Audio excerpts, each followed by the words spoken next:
Just to forewarn you. Okay, so we should be live. I just want to make sure. I just want to double check, and we'll be live.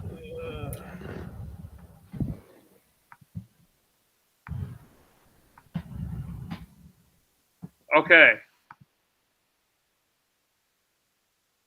We are now officially live. Okay. So 3, 2, 1. Welcome to Batyard's Finest, bringing you the finest of Batman and Superman and pop culture and more. From Metropolis, I am Josh from Batyard Productions, and we have a special guest today. We'll start out with you, sir. Thank you for joining us again. So I'm gonna point right at you.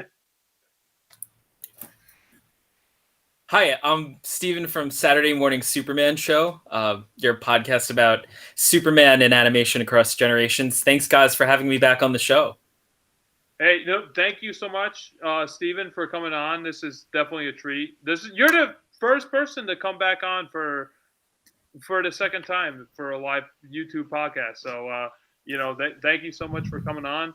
I know this was a long time coming for us to discuss Batman and Superman and the world's finest crossover. So this is going to be a big treat. Yes. So we'll start with Jerry. I'm Jerry, still your resident Green Lantern from Oa. And this guy. What's up, guys? I'm Matt from Gotham. How you guys doing? What's up, Matt? What's up, Jerry? So this is the portion of the podcast where we have the BSBS, which is basically stands for BS Batman Superman, which is the segment where we talk about news or anything that kind of comes to mind regarding the two characters or anything in pop culture that you want to discuss. So if you had anything in mind for that pops in your mind, Steven, the floor is yours. Yeah, absolutely. This week was a really exciting week because Zack Snyder's Justice League came out on Blu-ray, DVD, 4K. So it's the first time that it's available off of HBO Max. I got it on 4K. I spent the whole day today watching it. And it just, seeing Henry Cavill, again as Superman in a new way was really awesome. And I think that for any Superman fan, this is probably a very monumental week. In addition to that, I got to make mention that it was the 25th anniversary of this show, Superman, the animated series. September 6th was the 25th anniversary, companion show to Batman, the animated series, as we all know. And again, it was quite a big week for fans of the Man of Steel. Yeah, I definitely heard that. I actually got the news from your Instagram post from online, so that's how I found out the news. So I was like, oh, well, it's an anniversary. I should probably post it. Oh, whatever. Saturday Morning Superman Show already has it. So. Well, I want to say I really enjoyed it because on the day prior was the anniversary of Batman. I think it was the 29th anniversary, and every Instagram account imaginable was posting about it. And I was like, well, am I going to wake up, on Tuesday and it's just like Rao going to smile down upon, this Superman fan and is everybody going to be celebrating Superman, the animated series? And not that many people were celebrating it as much as Batman, but so I had to do my part, and I'm glad that you enjoyed it. Yeah, no, I'm glad you showed the love for Superman, the animated series, because, we're going to go into discussion about the Batman and Superman crossover, but I just wanted to mention that, the Superman series was a series that I kind of grew up with. I was still young enough and still old enough to have memories of the show coming out, and Batman the animated series kind of came out a little premature before I was had the ability to remember. So it's kind of interesting how that kind of worked out. So do you guys have any other BSBS you want to discuss, Jerry or Matt? Do you have anything you want to bring up? I kind of got something, but I feel like everybody's been hearing about it. My friends at work have been talking about the Injustice movie that's coming out soon. Have you guys Oh, checked right. it Yes. out yet? I have not. It's like awesome as hell. It's supposedly gonna be. All my friends are saying it's good, like hyping it up to be like one of the best animated movies they've done the last couple of years. So have you guys, other than Jay, I've seen the trailer itself. I'm not really a big fan of the story itself, just because it makes Superman look like a jerk. So like that's why I'm not really a big fan of the whole Injustice series in general. The game is fun, the gameplay's fun, but like I don't know. I didn't even read the comic books. Like I liked how at least in the first one you had the option to play as good Superman or bad Superman, and then the second one you're just bad Superman. I was like, this is not fun. I don't want to hate Superman, you know. I feel very much the same way. When Injustice the video game came out, I was very much aware of it, but I also kind of like had this like problem with it because it was like, all right, I've waited so long for a game to play as Superman, and like now you're gonna play as him, but he's kind of bad. And so I really kind of like had a hands off approach where it's just like I don't really want to get into this. It's not really the Superman that I respond to. Though I did like the design work. And then I went and I played it and I liked it. I liked Supergirl in it. I read the comic books and I had more of an appreciation for the story. But I love Superman in animation, just as I say in almost all 54 episodes of the podcast, where it's my favorite medium that Superman appears in. I love, from like the Fleischer theatrical shorts to like the last Superman solo animated movie that came out last summer, Man of Tomorrow. And so when Injustice was announced, I was all in because I really like this new animation style that Warner Brothers has adopted for like these newer titles post like their New 52 era. And from Justin Hartley as the voice of Superman, I thought, oh, that's kind of a cool little Smallville connection. Interesting choice for a voice actor to bring to life Superman, especially a specific version of the character.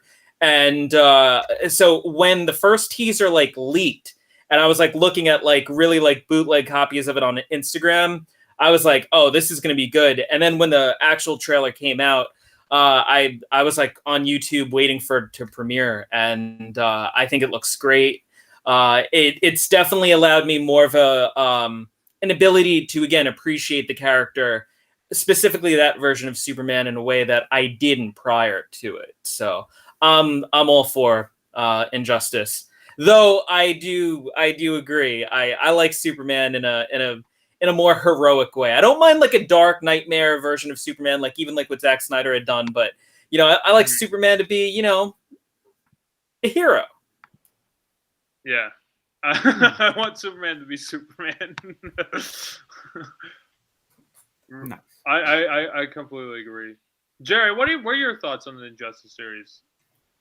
I haven't had a chance. I didn't know that there was an Injustice trailer that dropped, so I have to make time to go watch that.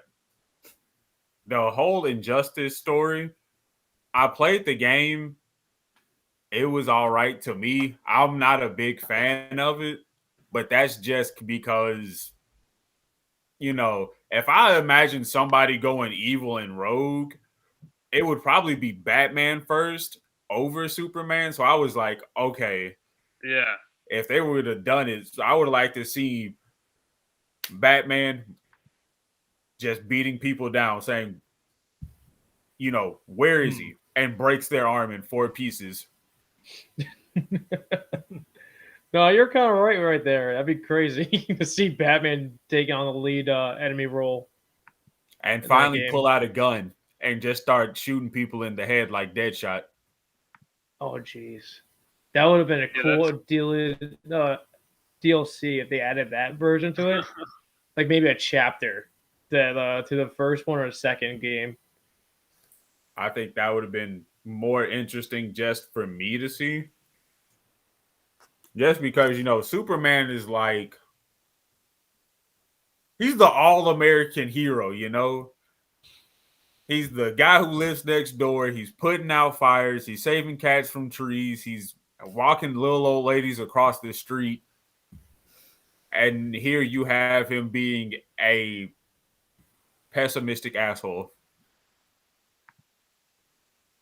So I was like, yeah, no. that's why I'm not a complete fan of that. I haven't read the comic book series. I heard the comics like actually kind of justify the whole turning around like Superman, like kind of making him evil. That's why I was more interested in the Red Sun comic series, because it like kind of justified why he was kind of darker and why he was more of a villainous character, but he still had the attributes of being Superman and being heroic. So like that's what I was like kind of for that storyline, and then this one kind of took the heart out of the character. He just didn't seem like the same person anymore. And I feel like with alien invasion stories, like it's so easy to make the character like the villain of the story, and like that's Superman's a complete reversal of that storyline. So like that's why it's kind of harder for, I feel like, to make a storyline for that character for Superman, because and that's what makes him interesting, is that like he's the first alien to be sent to, you know, planet Earth to be the savior, the hero, instead of being like the annihilator, the invader. So that's why I really connect with Superman, and there's a lot of different reasons for that as well, but like I feel like that storyline is more interesting to me than like an invader coming down, like, because I've seen that before. I've seen that so many times. So I like Superman. That's because he's different, you know. I agree. Yeah. So, Steven, I understand that you're doing a lot of exercising, a lot of bike riding around New York City. Do you want to elaborate a little bit on that? It seems like you're keeping fit on, you know, your physique, and it actually motivates me to get to the gym a little bit more. So, do you want to elaborate that a little bit more on your whole, you know, journey and experience bike riding and all that? Yeah. If I knew you were going to ask about that, I would have actually had my bike to show off. I ride a we can imagine it. Yeah. So yeah, no, it was the start of the pandemic last year in March, where I started working from home. And, you know, everything was up in the air, where, you know, you were going to be home working remotely for 2 weeks, and then it's 2 months, and then it's almost 2 years. And I kind of made this decision, just informed by my own interests, that I didn't want to really take public transportation ever again. And if I could hold to that as close as possible, I needed to really think about like an alternative means to get around, especially in the city. And I don't have a car. So I decided I wanted to get a bike. And I found that there was this company, Brompton, where they're one of like the top of the line foldable bikes. And so in May, I bought a Brompton bike, and I fell in love with it. And I started riding every day.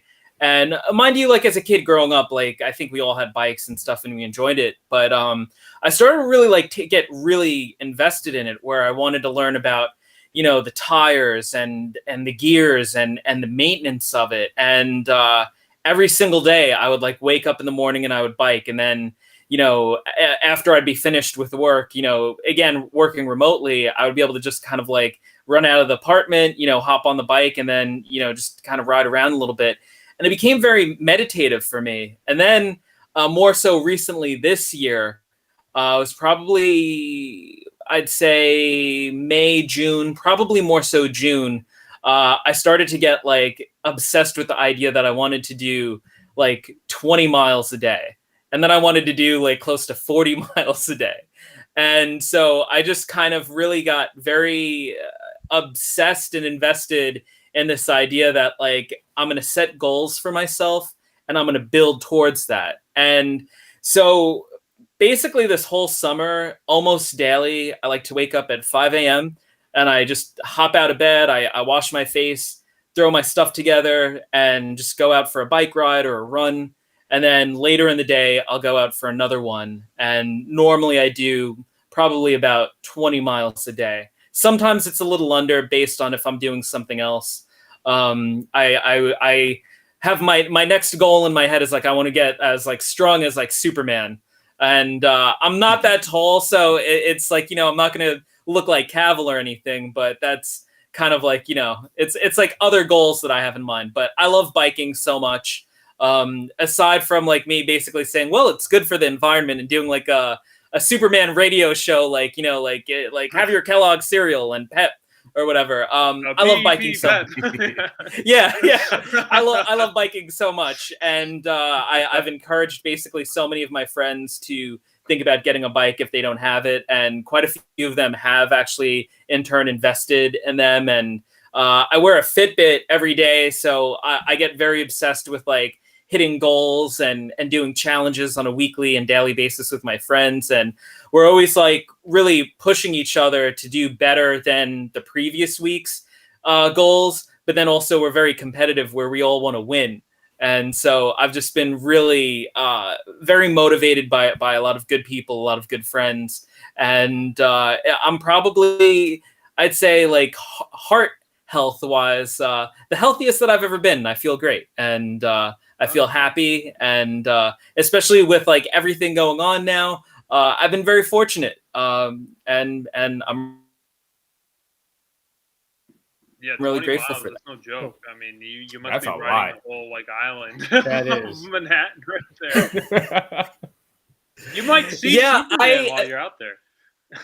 Right. So my office from where I'm at my apartment is like about 7 miles. So I would do 7 miles in the morning to get to work, 7 miles to go back on the days that I would go in. It's interesting because actually, as we're recording this, next week, I work for the city. And next week is where like all city employees are being called back to pre-March 2020 work schedules where you work Monday through Friday. So I've started to really contend with like, okay, like weather permitting on a Monday through Friday basis, I'll be biking to work in the morning, biking back, and doing roughly like a little around 14 plus miles a day.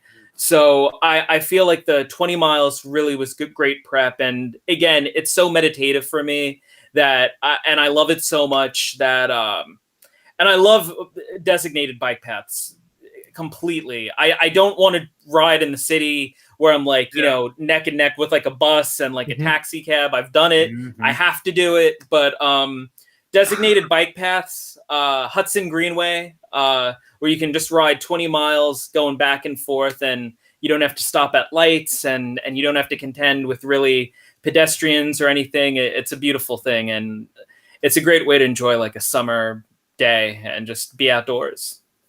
Yeah, it just sounds intense, like being next to all this ongoing traffic, like especially in the city.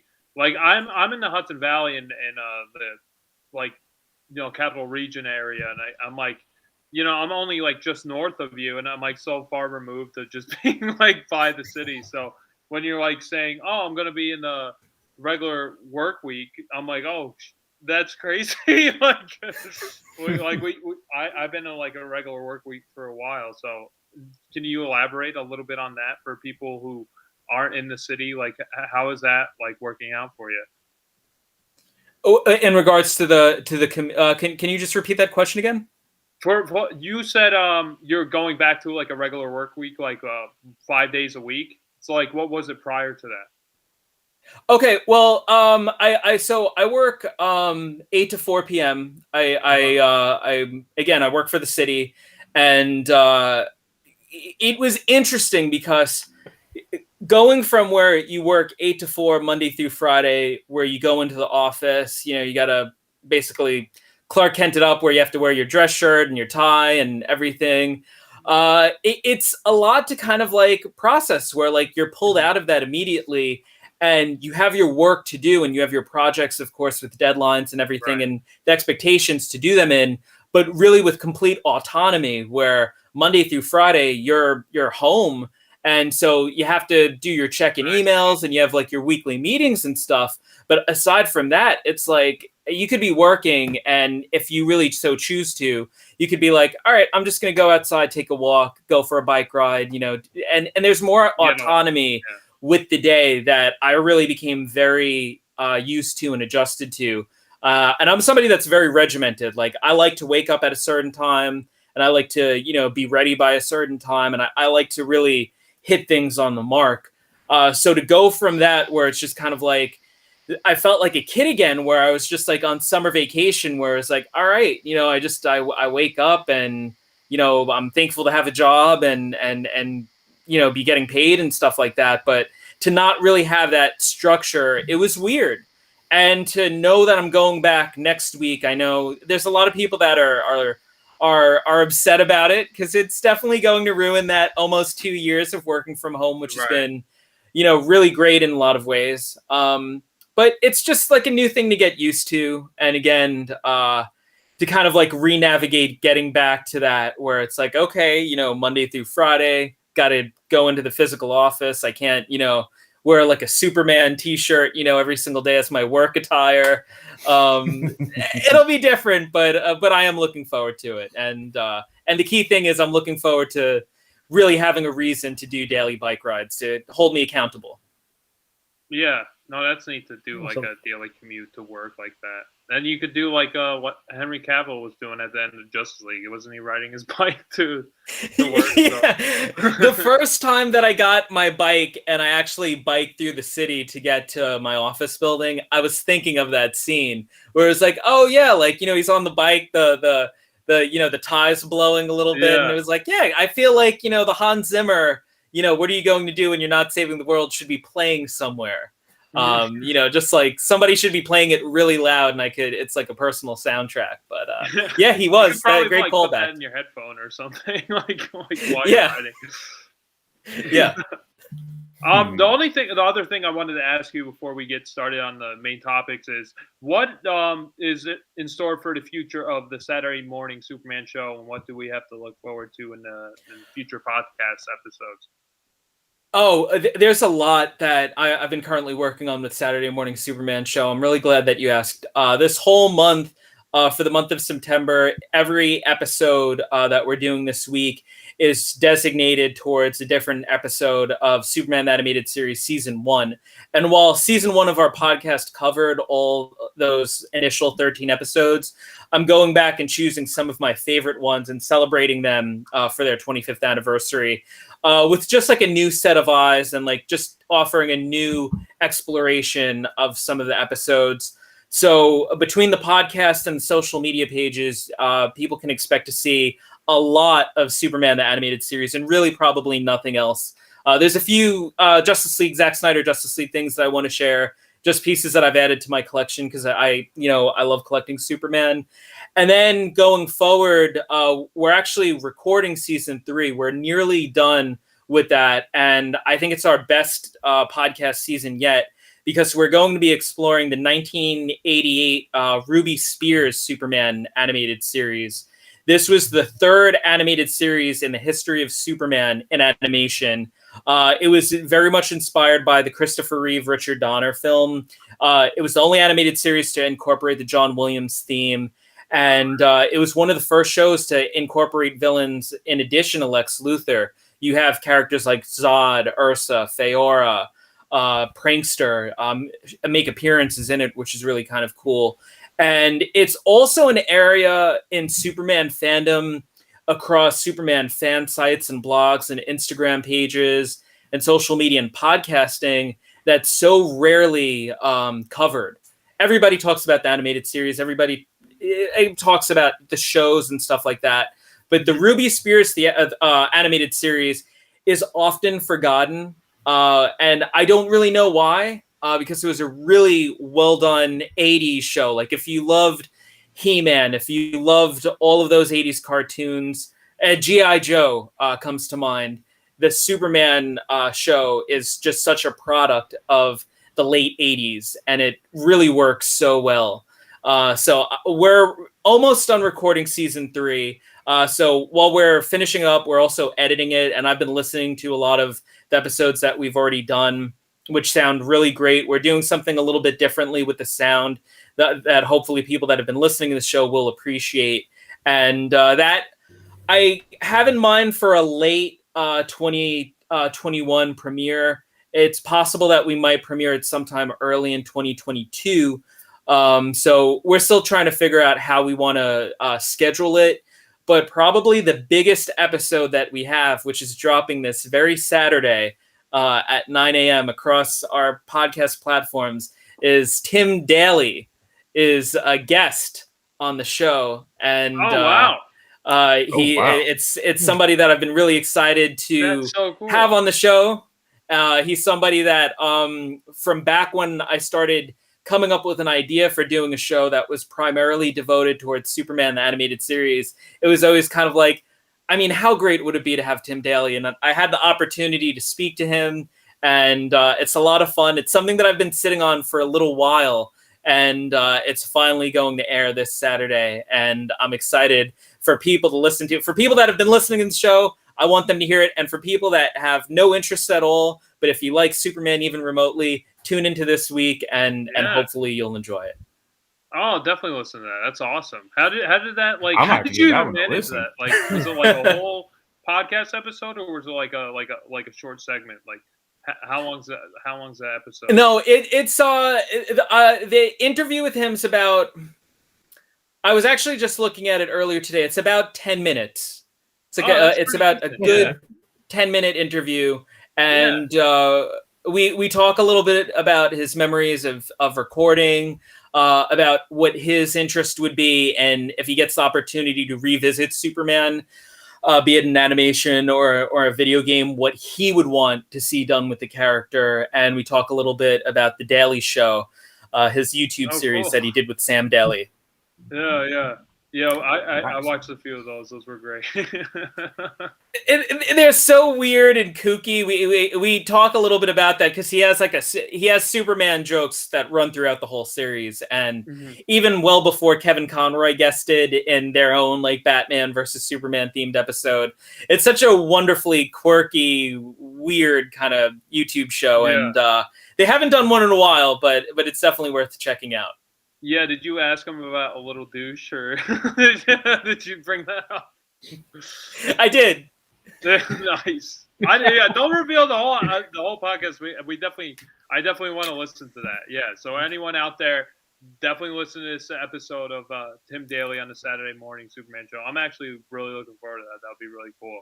I had the opportunity to interview Kevin Conroy like back at a con like a few years ago, and that was like the short like 3-minute like video. So like it was just like I didn't even expect him to be there, and I was like, oh, I almost felt like my heart was gonna come out of my mouth like talking to him. So like I can't imagine like how you felt. That must have been a lot more like rounded out, like knowing that he's going to be on your show. That must have been a good feeling.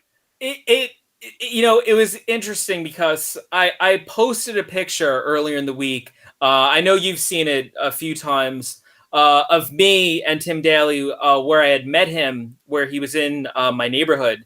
And it was just kind of one of those things where he was filming Madam Secretary, and he just kind of happened to be a few blocks away from where I live. And I just got to meet him, and he was really cool. And this was going back a few years ago. But when I learned that I was going to have the opportunity to speak to him for the show, for the podcast, it was exciting because it's what I really wanted to do. It was one of my goals that I had for the show. And so I started trying to come up with like questions that I felt people didn't really speak about before, hoping that maybe I could get him to talk about things from a different angle or perspective that perhaps he didn't really speak about before. Tim Daly's an interesting person because, mind you, he's this voice of Superman for easily a generation of fans like us, where we grew up with the 90s cartoons. And despite having people like Michael Keaton and Christopher Reeve, it's like Kevin Conroy and Tim Daly that are so synonymous with The Dark Knight and The Man of Steel that when you're reading the comics and when you're playing with the toys, you hear their voices more so than you think of like Keaton or Reeve or really any of the other people that play the character.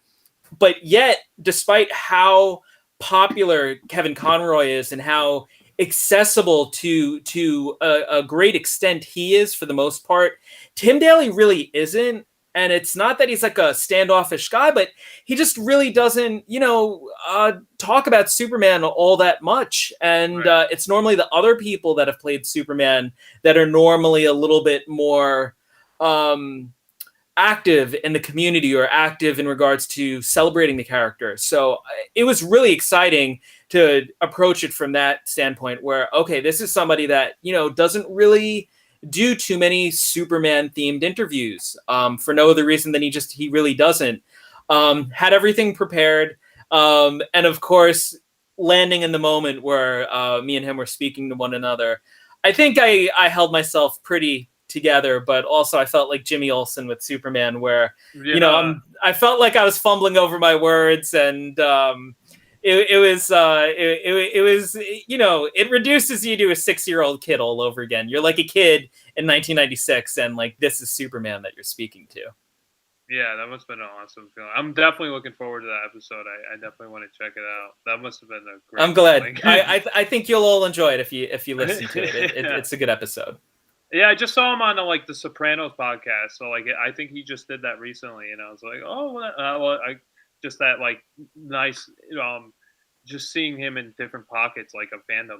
Like he's in the Superman fandom and like the Sopranos, which is I just finished the whole series, so it's just neat seeing him in two different spectrums of shows and all this, and it's just really interesting to see the dynamic of his acting range, so. Yeah. And on The Sopranos, he was so different than than what you'd expect from a Superman kind of character. Yeah, exactly. It's really interesting. So, do you guys have any other BSBS or anything you want to bring up before we go into the main segment? I had a few questions I wanted to ask. It's just one or two. All right, yeah. So I had a chance to listen to about one or two of your episodes from your podcast. And so I was wondering, you mentioned Bruce Timm. As we all know, he did Batman, Superman, Batman Beyond, Freakazoid. I'm a Green Lantern fan. And, obviously the Green Lantern animated series only lasted a little over a year before it was canceled because of poor sales, because of toys, and the movie we never discussed. So my question to you is, do you feel that the Green Lantern animated series came out at a point in which the action cartoon was dying? And if you could change the release of it, would you do it in the 90s or would you do it in the early 2000s to coincide with Batman Beyond?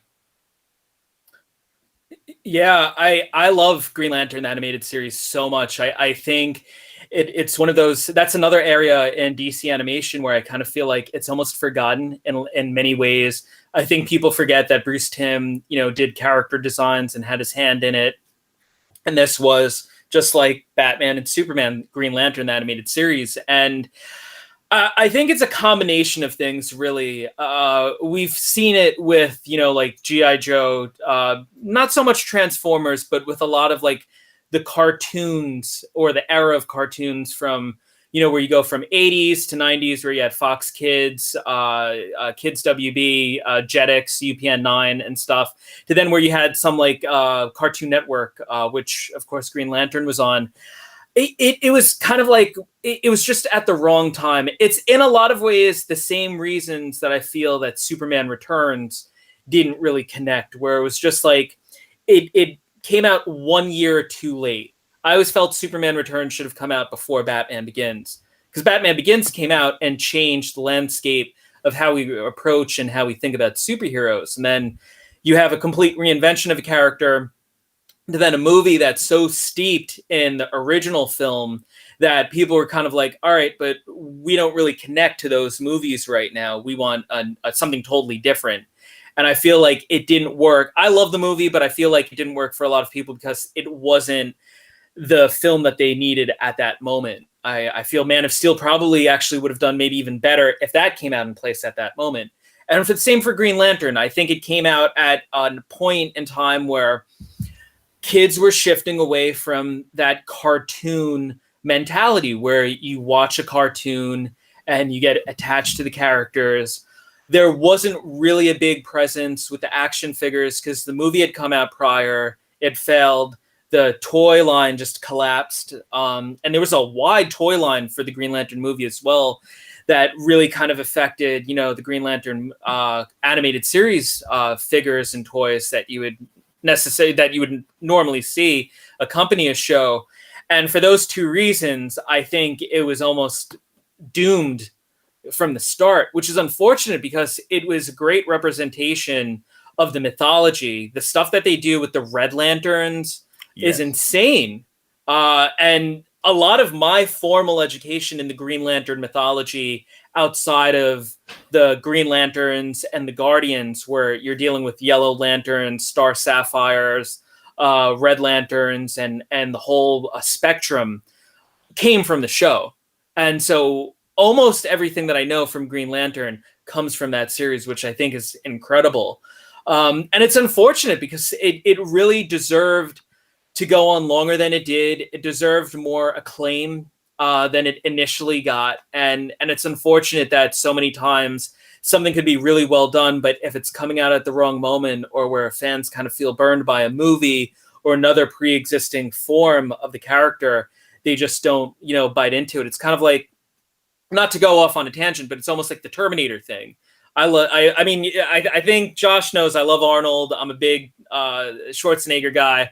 I love the Terminator movies, but we've seen it with each movie where people kind of felt burned by the one previously, and then they don't like this one, then they don't like that. I feel Green Lantern happened that way with the movie. It should have come out sooner. Batman Beyond, the Zeta Project, Static Shock, if it had existed maybe around that time, maybe even around the time where they were doing the CGI stuff with like Max Steel and Action Man, I think it could have worked then. And I'm glad you actually said representation. I actually listened to your podcast on the 6th for your 25th anniversary of Superman. And in there, you said that Lois Lane is having a change to be an Asian American. And as you know, Shang-Chi and the 10 Rings, the new Marvel movie just came out. And, obviously he is Asian. Do you feel that now is a good time for minority characters, or even characters who have fallen to the back burner, to come to the forefront and show that there's more than just Batman, Superman, Iron Man, your main set of heroes? Oh, absolutely. And I'm all for it too, because the thing is, we all grew up loving the comic books and loving the cartoons. And I think there is that, again, there's a spectrum of characters that you see yourself in, or maybe if you don't necessarily look like the character, you're built like the character. There's that wish fulfillment where you want to imagine that you could be like Superman, you could be like Batman, regardless of any kind of background that you're coming from. But I think it's really important that they're really bringing to light a lot of the characters that traditionally wouldn't get the attention, like Shang-Chi, and Steel. Superman and Lois did Steel, and they did his whole story arc in a somewhat new way. And this is a character that we didn't see in live action since the Shaq movie in the 90s. And even so, that took many liberties with the character, whereas this was the first time where we're really seeing John Henry Irons in a really legitimate way. And I think that that's great because there are so many of these wonderful characters that exist that deserve to be given the superhero treatment, in the sense where they should be on the platform with Iron Man and Superman and Batman. And to think of how that could be the gateway for a new generation into this world excites me. Because there's going to be somebody that honestly doesn't give a crap about Superman, but they love Steel. And because of Steel, they're going to go back and read the Superman comics. And then they're going to turn around and say, you know what? I really dig Superman. Characters like Static Shock, Static.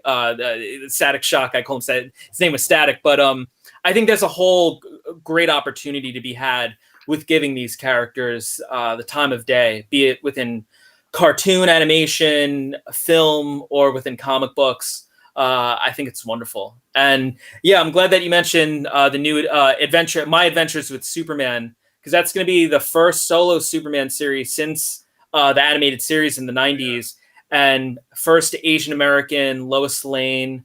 You have a black Jimmy Olsen, which we've seen before in Supergirl, but this is first time in animation, and a very young, almost kind of like very nerdy not like as tough Superman. It's a different take, and I'm all for it. I can't wait for it. I also have one more quick question. Do you think Raphael from the Ninja Turtles could beat Darkseid with his powers as a New Yorker? No, not again. If it was Leonardo, I think Leonardo could give Darkseid or any of these characters a run for their money. Raphael, I think the anger would get the best of him, and I think Darkseid would kind of turn it around on him, and he's a hothead. So I kind of imagine Raphael like as this big snapper turtle running at Darkseid, but Darkseid basically just having his finger on his forehead, and Raph's just running in place, and Darkseid's about to obliterate him with an Omega Beam. That was just a quick joke I wanted to get it. I told it to Matt the other night, and he just cracked up. It's so stupid. Let me ask. I gotta ask because you asked that question. Are we all Ninja Turtles fans, or are we? Okay. Huge fan. Yeah. I grew up more with the '90s films than the cartoon. Okay. And I also have to ask. Who are your favorite turtles? Like everybody normally has their favorite turtles, so I'd love to hear which ones you all enjoy. We'll start with Matt since he hasn't talked too much. Okay, so mine, I like the flip-flop with Raphael and Michelangelo, but I lead more towards Raphael a lot. Mm. All right, Jerry. All right, so Jerry. Mine is definitely Donatello because, no matter how many times they reboot it, Donnie's always the one who gets them out of the sticky situations with his gadgets. And honestly, if you took Donnie out, they wouldn't have survived some of their encounters. But didn't they kill off Donatello at one comics book series? Probably killed them all at one comic book series. Who knows? I used to like Raphael when I was like growing up as a kid, just because I was like, oh, red's my favorite color. I like red Power Ranger. I like red turtle. But then when I found out about actual characters instead of colors, I kind of lean more towards Michelangelo, since he's all jokey and he has like the best quips and everything. But my very close second is Donatello, just because he has brains, he has smarts. He, like Jerry was saying, gets them out of sticky situations. He makes a turtle car. He makes all the cool vehicles, and I think without Donatello, the whole team would just fall apart. I think he's the glue that keeps the turtles together. No, that's interesting because like you don't really hear Donatello really invoked all that much because it's normally Raph and it's normally Mikey. So that's cool that Donnie was just cited twice. I like that. That's cool. So wait. So what's your favorite turtle? You didn't mention yours. Leonardo. I love Leo so much. Oh, that worked out. Yeah. We each get our own turtle. We both didn't pick the same one. So yeah. Oh, that's cool. Well, so I think Matt had something Leonardo? You wanted to ask. Oh, Matt. Yeah. I do have a question for you. If you could like pick an era of Superman to do like another like movie-wise towards it that's not part of the Snyder universe, which one would you choose? Okay, so the era immediately that I'd want to see Superman in is Depression era America. There was this book that I read called It's Superman by the author Tom DeHaven, and it's probably my favorite novel that I've ever read. And if anybody ever says that, like, oh, well, it's science fiction or whatever, it's like, no, this is an authentic novel that's right up there with some of the best.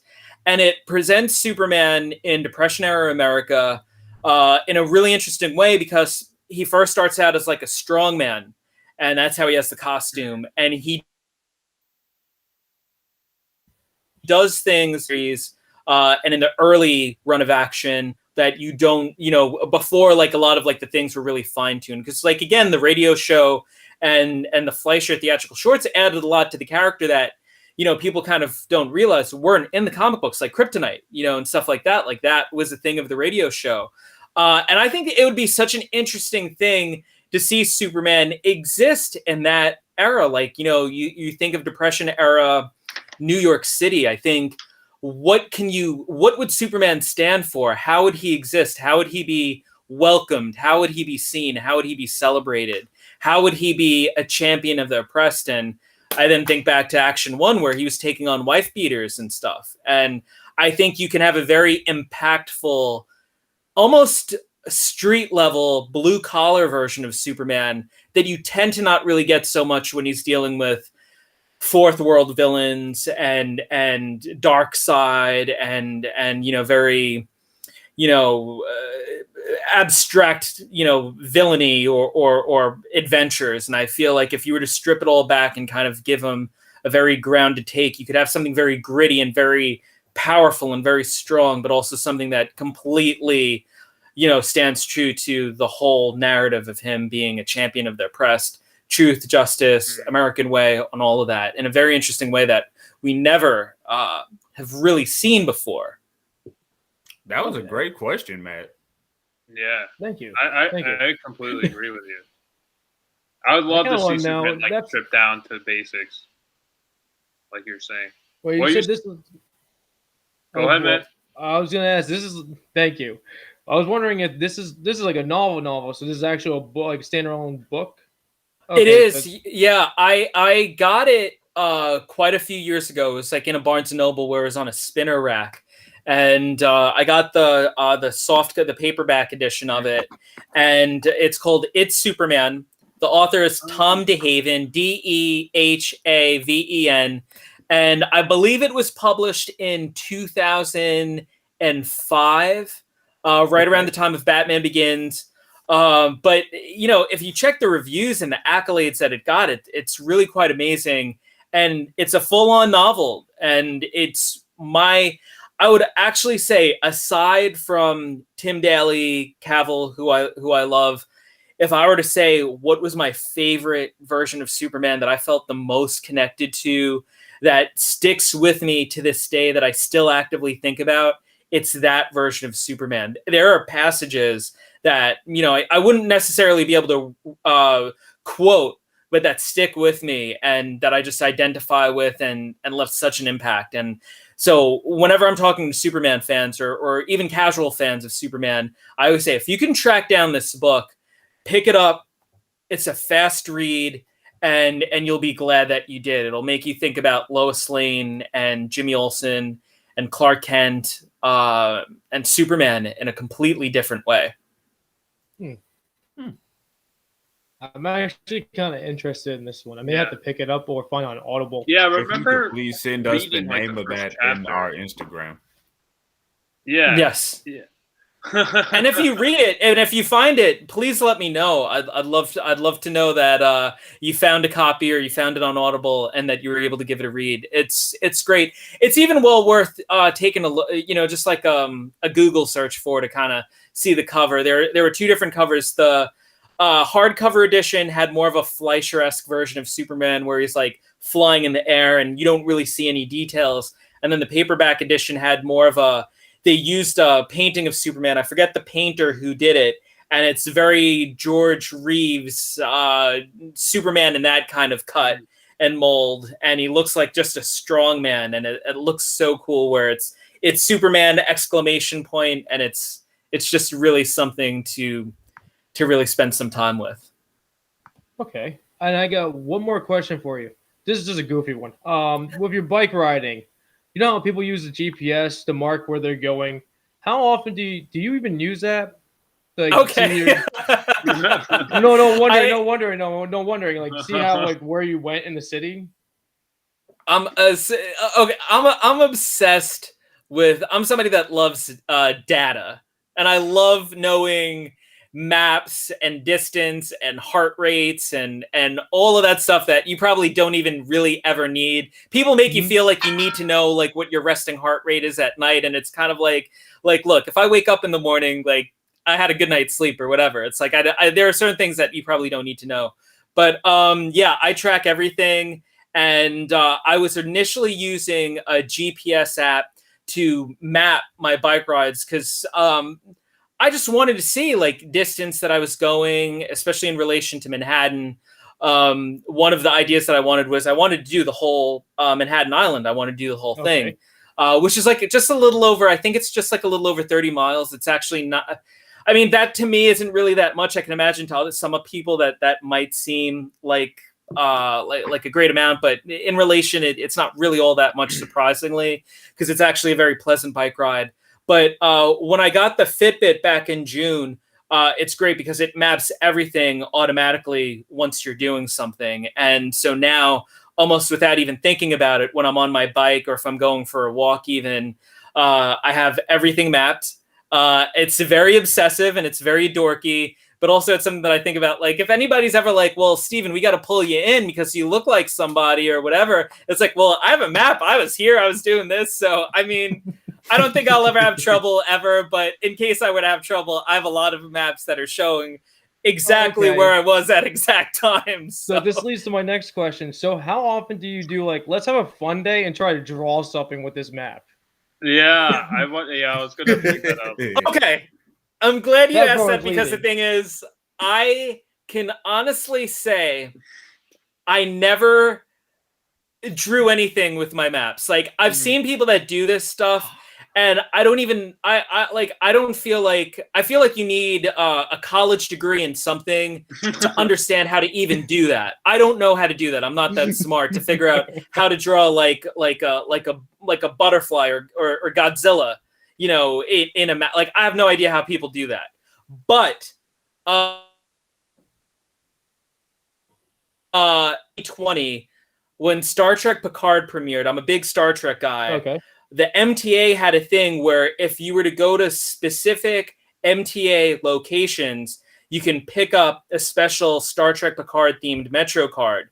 And if you were to go to all the locations in the city, it would form that Star Trek like insignia.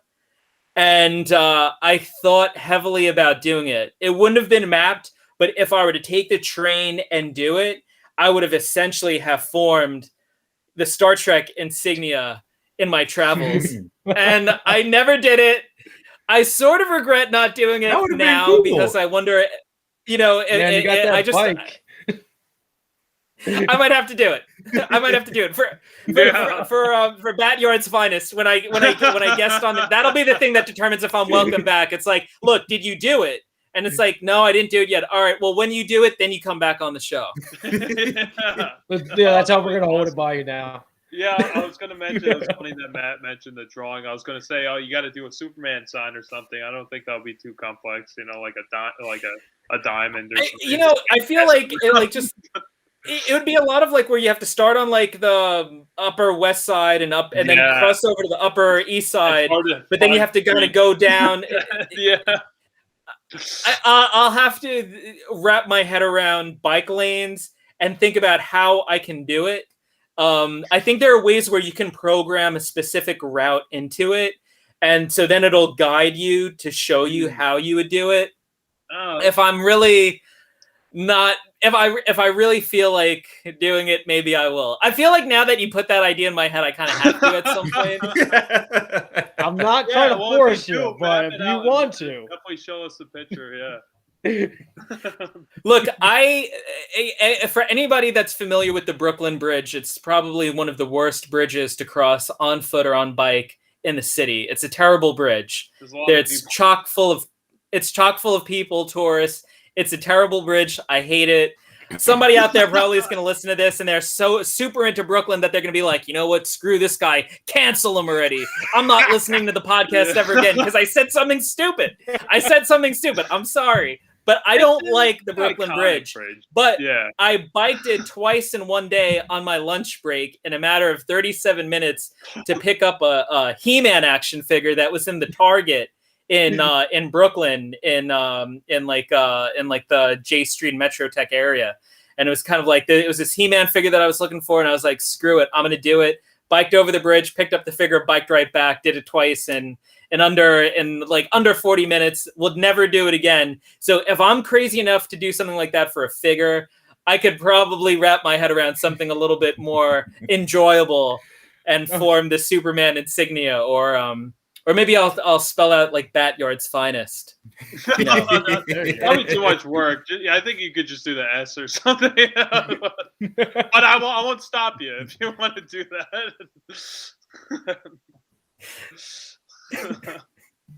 But no, that'll be really cool. I haven't done really too much street biking, just more mountain biking. So it'd be nice to switch it up.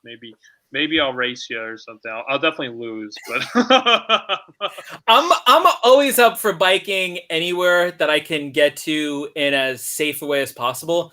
And so my open thing to you is like, you ever want to meet at like a halfway point or wherever, just let me know, and we'll like, it'll be World's Finest Part 1, Part 2, and Part 3, wow. where yeah, I'll have to ride south, and we'll have to meet in like Poughkeepsie or something, because that would be like the center point of wherever we are. But yeah, maybe sometime if we ever have a Batyard's Finest party in the city, we'll definitely have to meet up. That would be really cool, because I've been itching to go to New York for a while. Yeah. So I just wanted to shout out a few comments before we move on. T Pillow says she loves your figurines.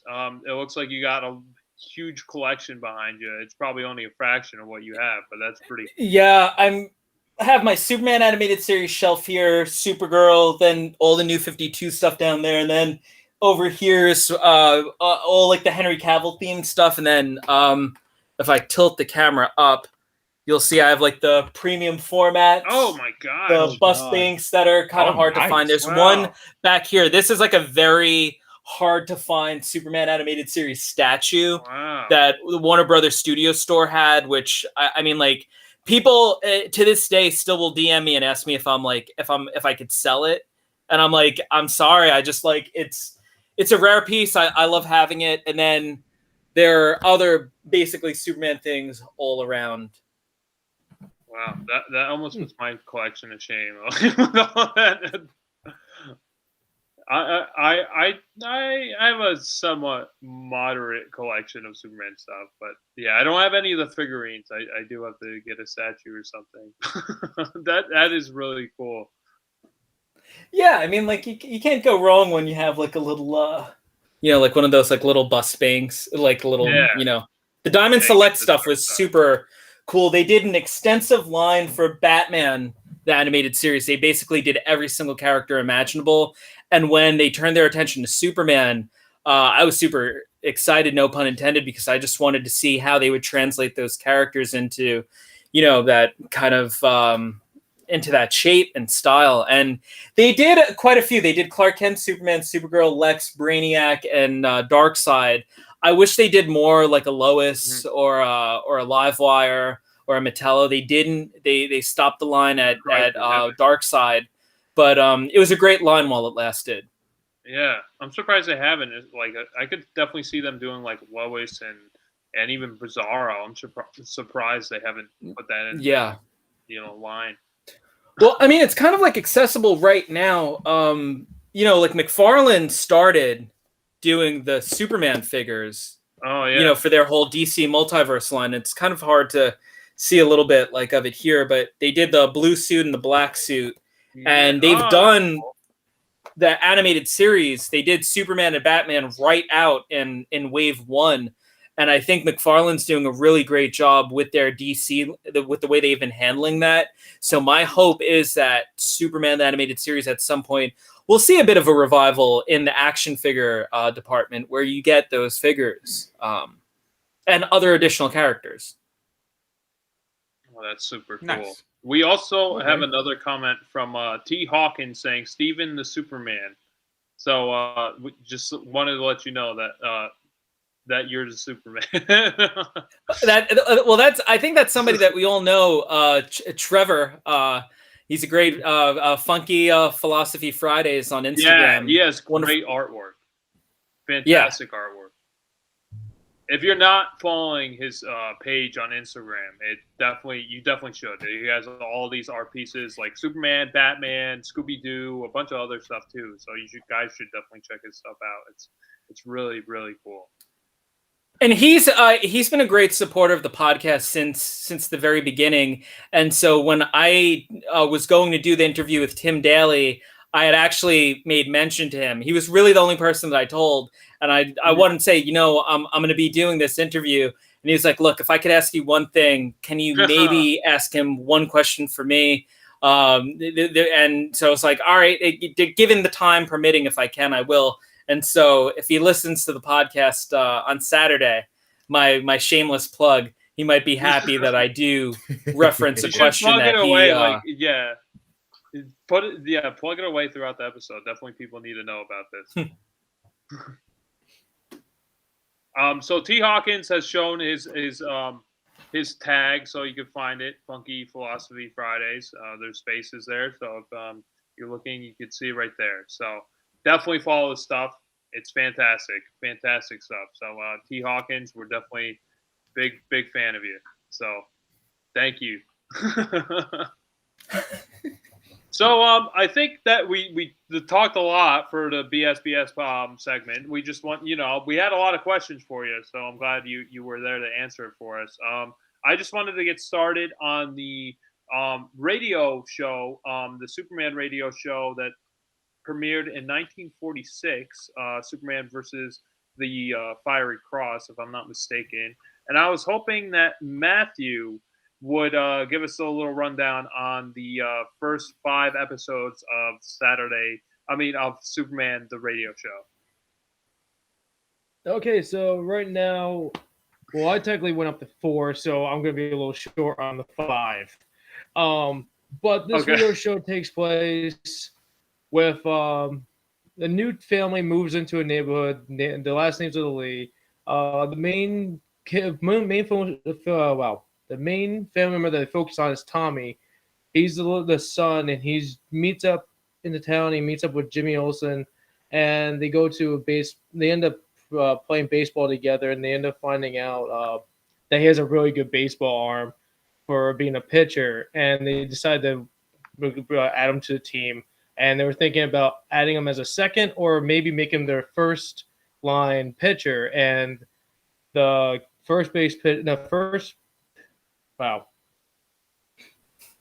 Now I'm getting nervous for no reason. It's okay, man. The first string pitcher. It's okay. The first string pitcher isn't a huge fan of him, and he has to see how he pitches towards him and hit. I suck today. It's okay, man. No, so the first string pitcher decides to see how good his arm is, so he decides to try to hit against him, but he's too close to the plate. Tommy does not want to pitch towards him because he's going to hit him, but the kid keeps pushing him. The pitch, everyone keeps telling him, stop being a sore head and just let it back off the plate. Kid went back at the plate. Tommy hits him. And we find out that the kid didn't like that, and he was against the whole thing, that Tommy was meaning to hit him, and started saying some not appropriate names towards Tommy because he is Chinese, and this kid is not 100% mixing with what's happening with the world. And he ends up having an argument, gets sent home, and has talks to his uncle that is part of the Ku Klux Klan of Metropolis. And the uncle takes the situation and blows it up and tries to make it into something bigger than it should be, and starts threatening the kid's whole family and tries to get them kicked out. And meanwhile, Jimmy Olsen is kind of becoming best friends with Tommy and finding out all the horrible things and adding Clark Kent to the mix to see if he can help them out with the situation, or try to put this into the paper and spread what's happening in the neighborhood. But that's basically how far I got to. Clark Kent is at the Lee's house trying to figure out what's happening, and there's been a couple instances while he was there. Yeah, I mean that's basically it. I mean, that's pretty good. That was good. Yeah, no, Yeah, that's I pretty just had to solid. get over nervousness for some reason. That's all right. But- You just gotta shake them out. Off the bat, I'm gonna mention this. Within these 4 episodes I've listened to, there's been like over 3 to 4 instances where Clark Kent almost gave up his identity of Superman, automatic in front of people. This one that he was kind of Yeah, he does I that guess a throughout radio the show. I guess it's like a radio show, so they're not like the best, like they're not best writing for like this Superman, like, and they're trying to get a point out with this what's happening what's happening with their town with Superman, but they're not even thinking of keeping Superman's identity like safe in this one, because he does what super fast speed, his X-ray vision, and like on the bike and all that stuff right in front of like everybody in the house, even Jimmy Olsen.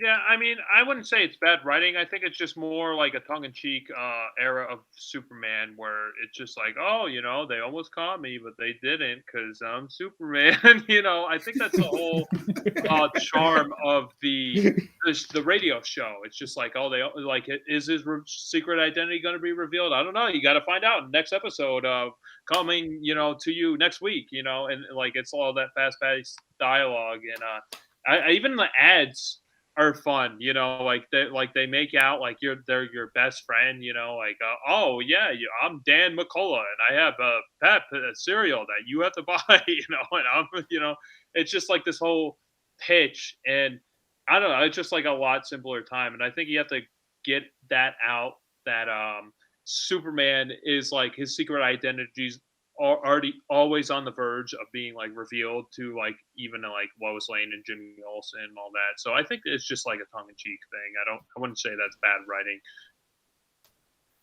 I wasn't well I wasn't saying it was bad writing. I was just saying like they weren't really, they're trying to get a more of a bigger point out than trying to like keep the Superman thing like hide Superman thing. It wasn't saying they're bad writing. It's just like some instant like no instance that happens.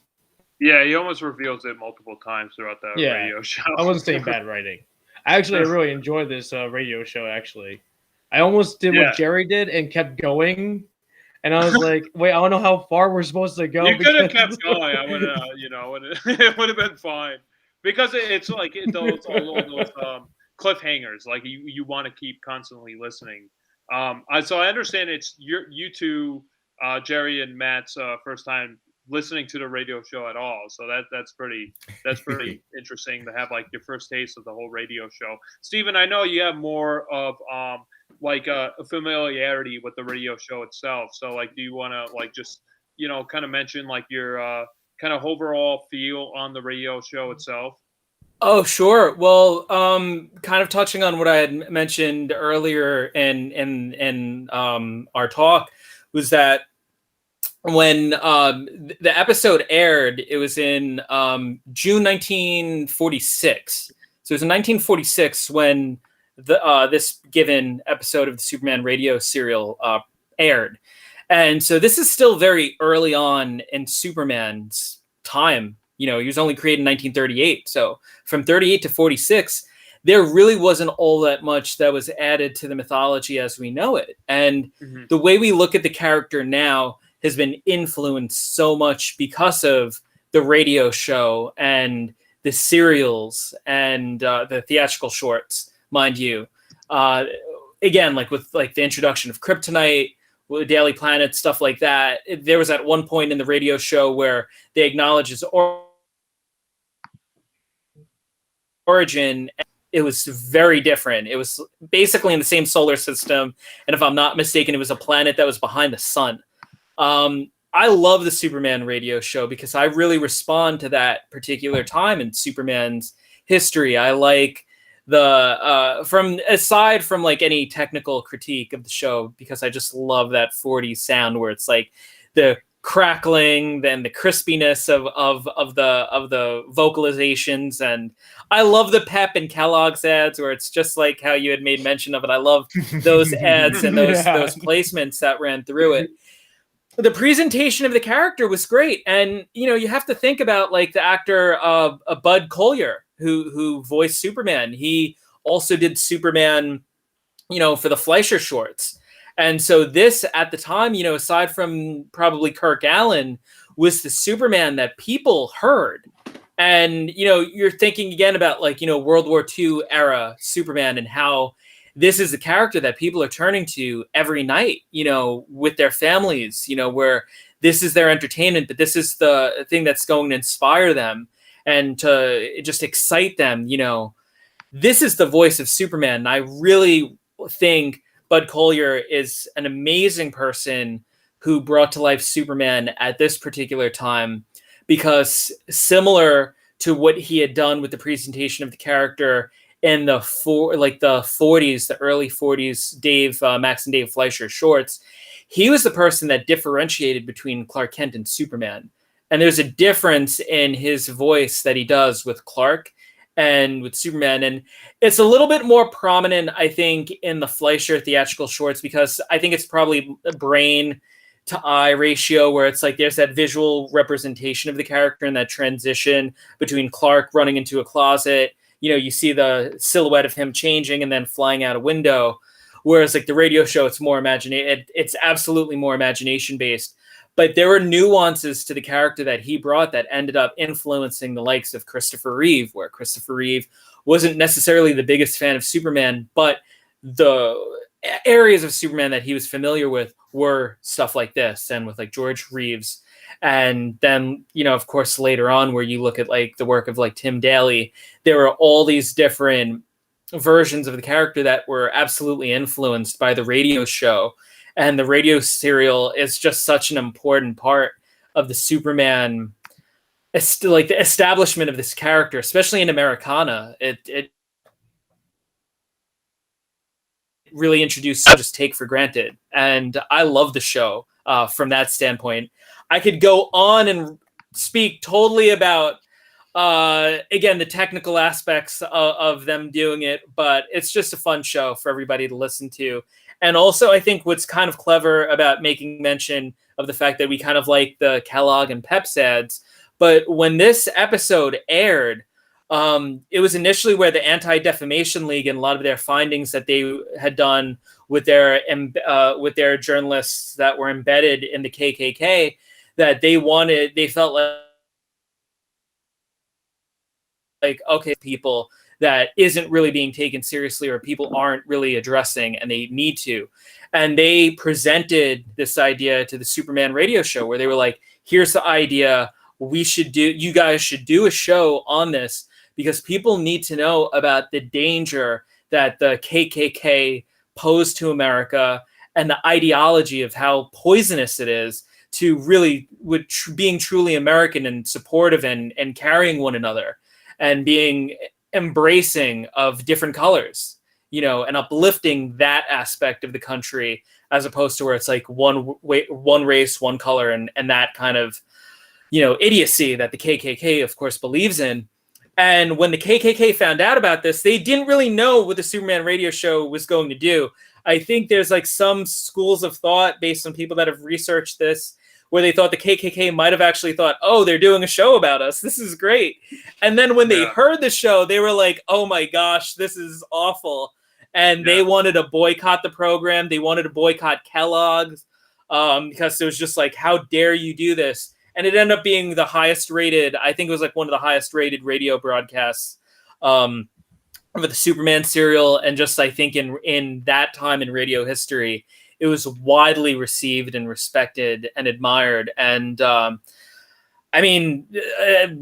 even further, it's when you think of the stuff that Twilight Zone was doing, it was absolutely influenced by a lot of the stuff that they were doing on the Superman radio show, where they were talking about real issues that really mattered. And they weren't just having Superman fight mad scientists and bank robbers. They were having them take on real issues. And that's why Superman is the most influential character of them all. No, I couldn't agree more with you, and I'm glad you kind of went into depth about the history of this radio podcast itself, and yeah, someone was infiltrating it, and they needed somewhere to kind of broadcast this information. And for some reason, they went to the Superman radio show, and they got this information out, and like even the codes and stuff is like actual codes that the Klan would use. And I guess right when the radio show kind of was broadcast, like they were looked at as good Christian Samaritans. People didn't really know the whole history and the whole background and everything. So it's really interesting to show the limelight of what these people were actually doing, and it's crazy for 1946, like that this is what it came out even in that period. It's like, especially like it's such a crazy time, especially then in American history, even after that, like decades after that too.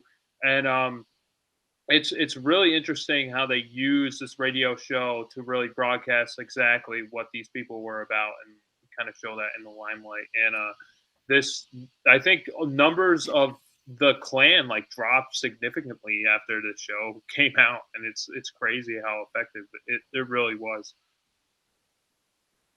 It was, and I think the best part about that is that it was a Superman show. Like, you would never think it, like, especially when you think of all the things going on now and the different mediums that are out there that can potentially spread light to subject matter that we should be thinking about, or maybe we should be speaking about more. To think like 1946 America, what's the show that really kind of like breaks this story wide? It's Superman. It feels almost as wild as Superman and the adventures. It's like, of course, like it would be a Superman show to do this. It's really incredible. So, Jerry, I know you didn't really get to talk a little bit. So, what are your thoughts on the radio show and this? Now it's a little complicated. I really like the radio show a lot. Right. Like the Pep commercials, the Kellogg's commercials. Yeah. How it's essentially you're watching a Saturday morning ad, but you're just listening to it. Mm-hmm. But for me, it was a little hard, especially when it got to more of the racially motivated name calling and actions. Because, I mean, I've had, just interactions where people have called me out of my name. So it's like, when it did it, I paused the video for like a good 5-10 minutes just to recollect myself. Right. And it was, I didn't realize it was, this early within Superman's career. So I was like, now knowing that, I'm like, wow, I'm glad they were tackling, such a huge issue, such a, obviously now a problematic issue, because I made it a little bit further into episode 8. And as I'm just continuously listening, I'm just thinking to myself, this is really what people were doing and still doing. Yeah. Obviously in the parts of the world where there's no social media, no real cell phone reception, it's, they're doing this, they can get away with it, and they know they can because nothing's going to happen. But I'm, like Steven said, I'm glad you see the influence that Superman had when he did it. Like, all the kids were listening to this. They're like, and all the parents too listening, because, kids are going to make their parents sit there, listen, watch whatever they're getting into. And so, word of mouth just keeps spreading. So it's like you start off with, the average family down the street, and then everyone within the 3-mile radius is like, they're all getting together at the community hall, listening to the Superman radio show. And they're like, say we have the like the Lees, say we have a family with like the Lees move into a town, and there might be worry where like, oh, these families going to be persecuted and harassed by these intolerant people. And then, everybody's the complete opposite. They're welcoming, they're friendly. Everybody has, ice cream socials, just whatever they were doing back in the 1940s. And it just, for me, on a racial level, it makes me really happy knowing that something like this existed, especially during the time that it was released. And, how it might have influenced, other medias, or, maybe like one strip comics that they might do for some things. Because I'm sure there might be some for, people of African descent, people Hispanic descent, where it's like Superman's coming through and fighting, racist and bigotry to protect this group of people, to show them not everyone's like this and there's genuine good people in the world. Yeah, and no, I understand from like the name calling that you were referring to. I understand why they had it in there. They didn't want to hold back, and like, this is what these people said. This is what they thought about, and like, they're all portrayed as like idiots. Even later on, like, I think like one of the last episodes, they basically said, "You're eating, basically you're drinking the Kool-Aid, and like, we're just trying to do this for money." Like, we're not actually, these ideals aren't what we believe. We're just trying to make money off of stupid people, and like. I like how they add that at the end of the radio broadcast. They basically say like, these ideologies are nonsense, and like, the only reason we're doing this is just to sell products and ideas, and and hoods and costumes or whatever that they were doing. And it's really crazy, like you're saying, Jerry, that this came out in 1946, like at this time, and it's so influential. And I love how Superman always represented the oppressed, and the weak, and every nationality, every color. Like, basically, they're like, the time when Superman came out, there's so many immigrants coming to this country. And like, he represented, like, he was like the ultimate immigrant. He's like the ultimate American immigrant. Like, he represented like all immigrants. If you like came from a faraway place, like, he was basically, the ideal for, Jewish kids, Irish kids, anyone, like, from all over the world. And it just kind of shows, like, if Superman is like so representative of like the melding pot of what America is, like, he's from both worlds as well. So it's just like, it completely makes sense from a character level as well, like, that he would completely, be against this hypocrisy and all this, ideology of, there's only one supreme whatever. It's just, completely goes against everything Superman stands for. And it's really powerful, like, listening to this. And, it doesn't hold back at all. Yeah, I want to make Jerry, you said you listened up to episode 8, was it? Yeah, I think I had like another 2-3 minutes. Like, it was right when they were doing another commercial. Right. Mm-hmm.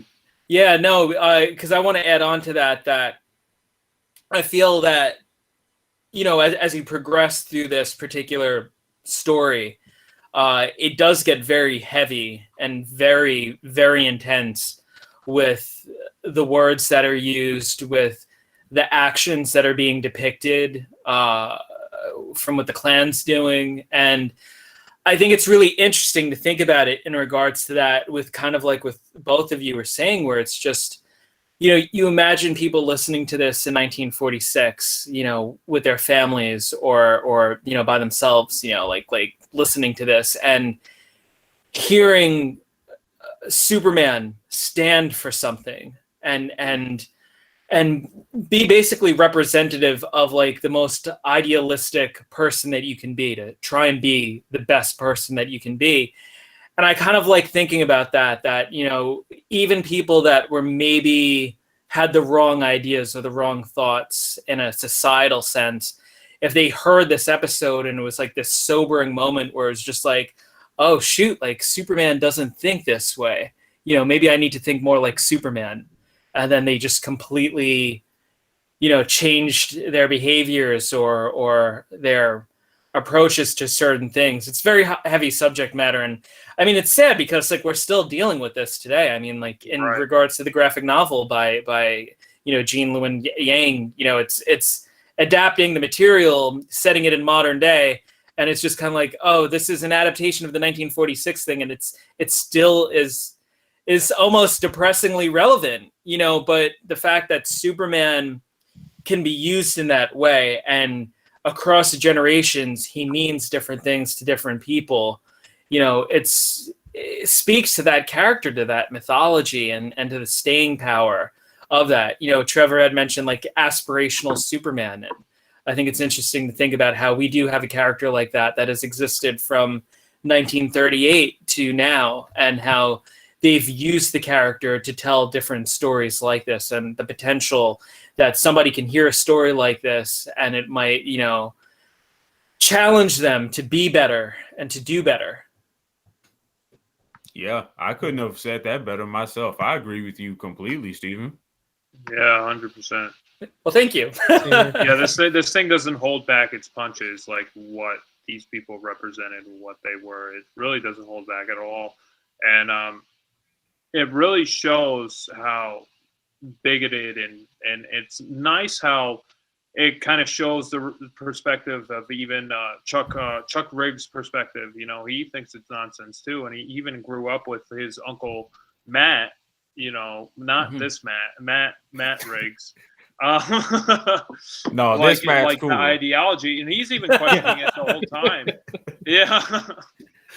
He's questioning it the whole time. He's like, "What do you mean? I thought America's mixed up of all religions and colors." He's like, "Oh, that's nonsense."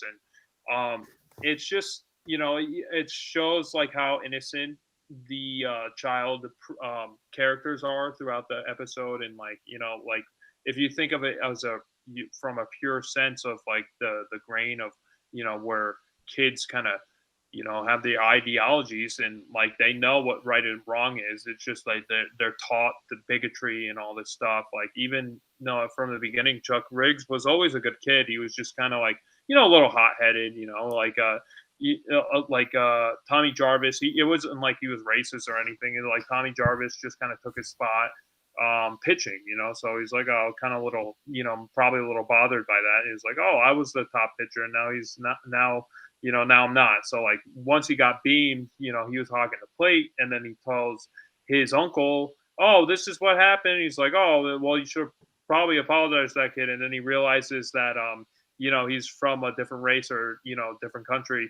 That's when it becomes this whole charade with the whole Klan and everything. And then he brings in Chuck Riggs and he's like, tell him what happened. And like, he was basically, he feeds him this story to his nephew that like Tommy Lee was trying to beam him to murder him, and it's like just shows like how this grain of like untruth can like grow a massive weed of just like destruction, and just like it could just kind of overtake everything. And even Superman says in the radio show, you got to take it out by its roots. It always starts, it starts at the roots, and it could keep growing into this monster basically. So yeah, it's really there was an interesting moment also with the character of Chuck. I think I want to say it was maybe episode 4 or 5. It was probably around that point, 4 or 5 or 6, where Chuck wants to make the phone call to Clark Kent to tell him like, look, I saw them take Tommy and his family. Right. And again, like where you had said almost like where Chuck almost kind of like defects from like his family and from like this ideology. And it was interesting because, you think of like households and families in like the 1940s, they're so different than the way families are now. But there was more of that idea of like, you respect your elders, you respect your mom and dad to the T, like what they say is gospel. And I think that that's interesting because of the basically the commentary is that, people are people, and sometimes we're not all fortunate to have really good Martha and Jonathan Kent like parents, right. And Chuck is in a situation where it's kind of like he knows something is wrong and he knows that what's being done isn't right, so he goes out and in as Superman way as possible goes to make the phone call because it's what he knows he can do and his ability to try and do right in a situation. And it's the only tool that he has in that moment. I mean, he does give up, but it's like he's relentless in just trying to get Clark Kent on the phone. And I think that that's a great statement because, I mean, even today, there are a lot of times where like, be it a family member or a friend that where they're not doing the right thing. And it's just kind of like, you have to really ask yourself, like, are you just going to go along with this? Or are you going to say something? Are you going to put your foot down? Or are you going to put an end to this in the way that you can with the tools that you have? And it's not easy to take a stand. A lot of times it's very scary. And I really liked that moment where you see him where he's frantically trying to get to the drugstore. And it's a little comic-y in a way where the guy's like, what are you still doing? Yeah. And hey, get off the phone, kid. Stop trying to call your girlfriend. Yeah. But aside from that, I do think that it is a great moment to have, and there are a lot of little moments like that exist within almost the ancillary characters that aren't like Clark Kent or Jimmy Olsen that really stand out and make this particular story what it is. Mm-hmm. No, I completely agree. Like, I agree. It has like those levity parts when it needs it. It's still like, even though it's a sore and massive subject matter, it still has those parts of levity and those, it still has those classic Clark Kent, Daily Planet, Jimmy Olsen parts as well. So like it's entertaining, like to all ages. Even like kids growing up who like don't really know. Like at that time, they probably didn't know what the Klan really stood for and what they meant. They probably saw them as good Christian Samaritans, and then they realized like, oh, these are bad men. Maybe like had them take the role of Chuck Jarvis. Not Chuck Jarvis, Chuck Riggs, and was like, oh well, I have a family member or whatever, and kind of spread the word that way. It probably influenced a lot of kids that way. It's probably like they're saying it could be anyone. It could be any family or any particular family member. So I wanted to go into the comic books. I know we only did part of the radio show. So if you want to hear the rest of our thoughts on the radio show, and we'll continue on the next podcast. So we'll do like chapter by chapter and part by part, basically. So, since we're just discussing the Superman versus the Fiery Cross, I wanted to ask Jerry if you could give a quick synopsis, the differences with the comic book that we have read. I think it's called Superman Smashes the Klan, and it's based entirely on this radio show, and just maybe a little bit more elaborated on the story beats. So, if you could take it away. So it as Josh said, this is just the visual of the radio show. Mm-hmm. So it still has a lot of the same names, settings, the same social tone for the time era, but it just expands a little bit further. Superman himself, it has these flashbacks of a repressed memory as a child that he's like, oh, wait a minute, something's going on here. Like, he's like, I smell funny, I look funny, I'm having these weird, like vivid dreams. And then it just finally hits him, and he remembers that it's one particular time where he and a friend were getting bullied by some older kids saying like, oh, these comic books will rot your brain. And so he, his friend is looking at some horror comics that were kid friendly. And so, right. He's getting very angry and frustrated. And then you see his eyes, do the classic light up of he's about to shoot his heat ray. And he's just like, let my friend go. And he just loses control momentarily. And then everyone just runs away. And his friend saying, get away from me, you monster. And so he in himself is like, oh, this is how other people see me. I've got to stay hidden away. I've got to conceal this part of my identity. And so he's really trying to communicate that with the Lees, the small daughter, Roberta and Tommy, that, when you come face to face with, intolerance or bigotry like this, if you run away, you're just giving them what they want. You have to, stand your ground and prove yourself that, I am who I am, and there's nothing wrong with who I am. And, we see that happen as well with Tommy when the Fiery Cross Clan, burns a cross on their front lawn. he thinks they're ghosts, and he makes a mad dash to the door in protest of his mom and dad. And he's like, hey, you cowards, get off our lawn. There's nothing wrong with, our family and us being here.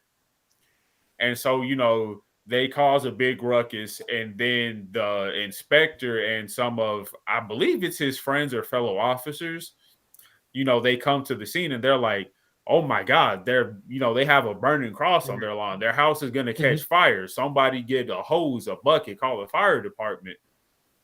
And then, as it progressed forward a little bit, you see the dad, he's telling them, like, just go away. We don't want you here. We don't want any more trouble. And then you see the inspector, he's like, well, I can't do that. And he puts on the badge, coat, and the hat, and he's just real apologetic. He's like, oh, I'm so sorry. I didn't know. But he tells them, it's okay. We're here to help. You never know who someone might be based on how you might see them in the streets, in a movie, at a swimming pool or whatever. Obviously this was 3 gentlemen going out on the night on the town. And so, he was just saying, I'm going to station a couple of guys here 24/7 to make sure they don't come back, nothing happens to you, because we're not all like this. We're a very open-minded and welcoming community. And then even further down, you see Tommy gets picked up by the Fiery Cross gang, and they're trying to tar and feather him. But, they've got him bound and restricted, so he's just talking him up while he escapes. And then he whacks the Grand Scorpion in the nose and just he opens the door on the truck and he falls out, tumbles, and breaks his arm. And then he falls in the river and he's trying to escape, but, he's drowning. And so his sister Roberta goes to the house of Chuck because she remembers he was wearing red boots on the field, and the person who threw the bomb at our house also wore red boots. So she was like, where my brother is, what's happening. You better fess up, or, this is going to be hell to pay. And so he's like, I don't know anything what you're talking about. And, he obviously starts calling them, an insensitive name. And then that's when he grabs his wooden bat and he's obviously about to, assault her, when boom, Superman drops down from the sky, and he's just has this realization oh, I've made a horrible mistake. And then they, race off trying to save Roberta's brother from drowning. And that's about where the first chapter ended. I might have missed a couple of details. Right. No, I think that was basically the whole chapter. Yeah, you basically covered it. Yeah. The only differences with the comic book and the radio show, at least for this chapter, is that it starts out with Superman's perspective. He fights off the Atom Man. I think that's who he fights, and that is another reoccurring character in a previous radio show. So it's nice that they had that little callback to the Atom Man, and he was he was actually a Nazi, and he was powered by kryptonite, which was really cool that they kind of added that into it and made it more of a grander scale story. And it's neat that they show the flashbacks of Superman and Clark Kent growing up on the farm, and him realizing that he's different from everyone else as well. He's an alien from, outside planet instead of, from a far away, instead of from a different continent. He still has the same feelings that these people are going through. So he could really relate to everyone. It shows more of the relatability of how Superman kind of feels the same way as these characters, Roberta and all the Lees. The one of the biggest differences is, as well as the addition of Roberta. They kind of mention in a radio show that Tommy has a younger sister, but they never showcase her. They don't really show her throughout the radio show. And this, it's neat to show the two different conflicting characters. She's the shyer sibling, and Tommy's more outgoing, and he makes friends very easily, and it's neat to see that dynamic too. And Chuck is a little more hot-headed than even in the radio show. He's a little bit more of a jerk because he has more of an influence from his uncle in the comic book. but he still kind of comes to the same realization as in the comic, as in the radio show itself. In the radio show, it's like kind of like his own guilty conscience is the one who calls Clark Kent instead of Roberta, going up to his house and basically, provoking him, going, "You did this, like you have to fix it." It's like so it's a little different with the characters, but they all come to the same conclusion. So, Steven, what are your thoughts on the comic book? I really like the comic book, and I actually, when you had initially asked me if I'd want to be a guest on this particular episode, I think I had told you that for whatever reason, I hadn't read it up until that point, that I had seen it many times. I had skimmed through it. And of course, I like the art. I responded to it because it's definitely more of a very animated take on Superman, along with the fact that the costuming harkens back to the Fleischer theatrical shorts. Yeah. I also like Gene Luen Yang very much. He actually did a run of the New 52 Superman comic books. I think it was like issues like 40 to 50. I think he did like 9 or 10 issues on that particular run. But I really liked it, and I really admired at how well it was a translation of the radio show, with some things being changed, other things being like omitted. And it kind of goes back to everything that we've been saying before, where using a medium like comic books, to tell a story of this importance, but also using a character like Superman. There aren't really many superheroes out there that I think you can effectively tell a story like that. I mean, it's, you can't really tell a Guardians of the Galaxy story. Like, you can't really use them for something like that. There are characters that work and characters that don't.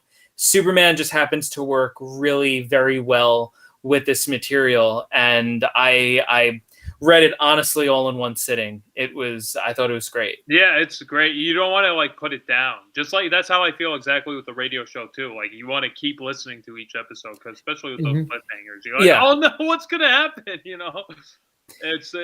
was great. Yeah, and it was really fun reading it too, in preparation for this, because the character that he fights in the beginning made an appearance in in the first season of Superman and Lois.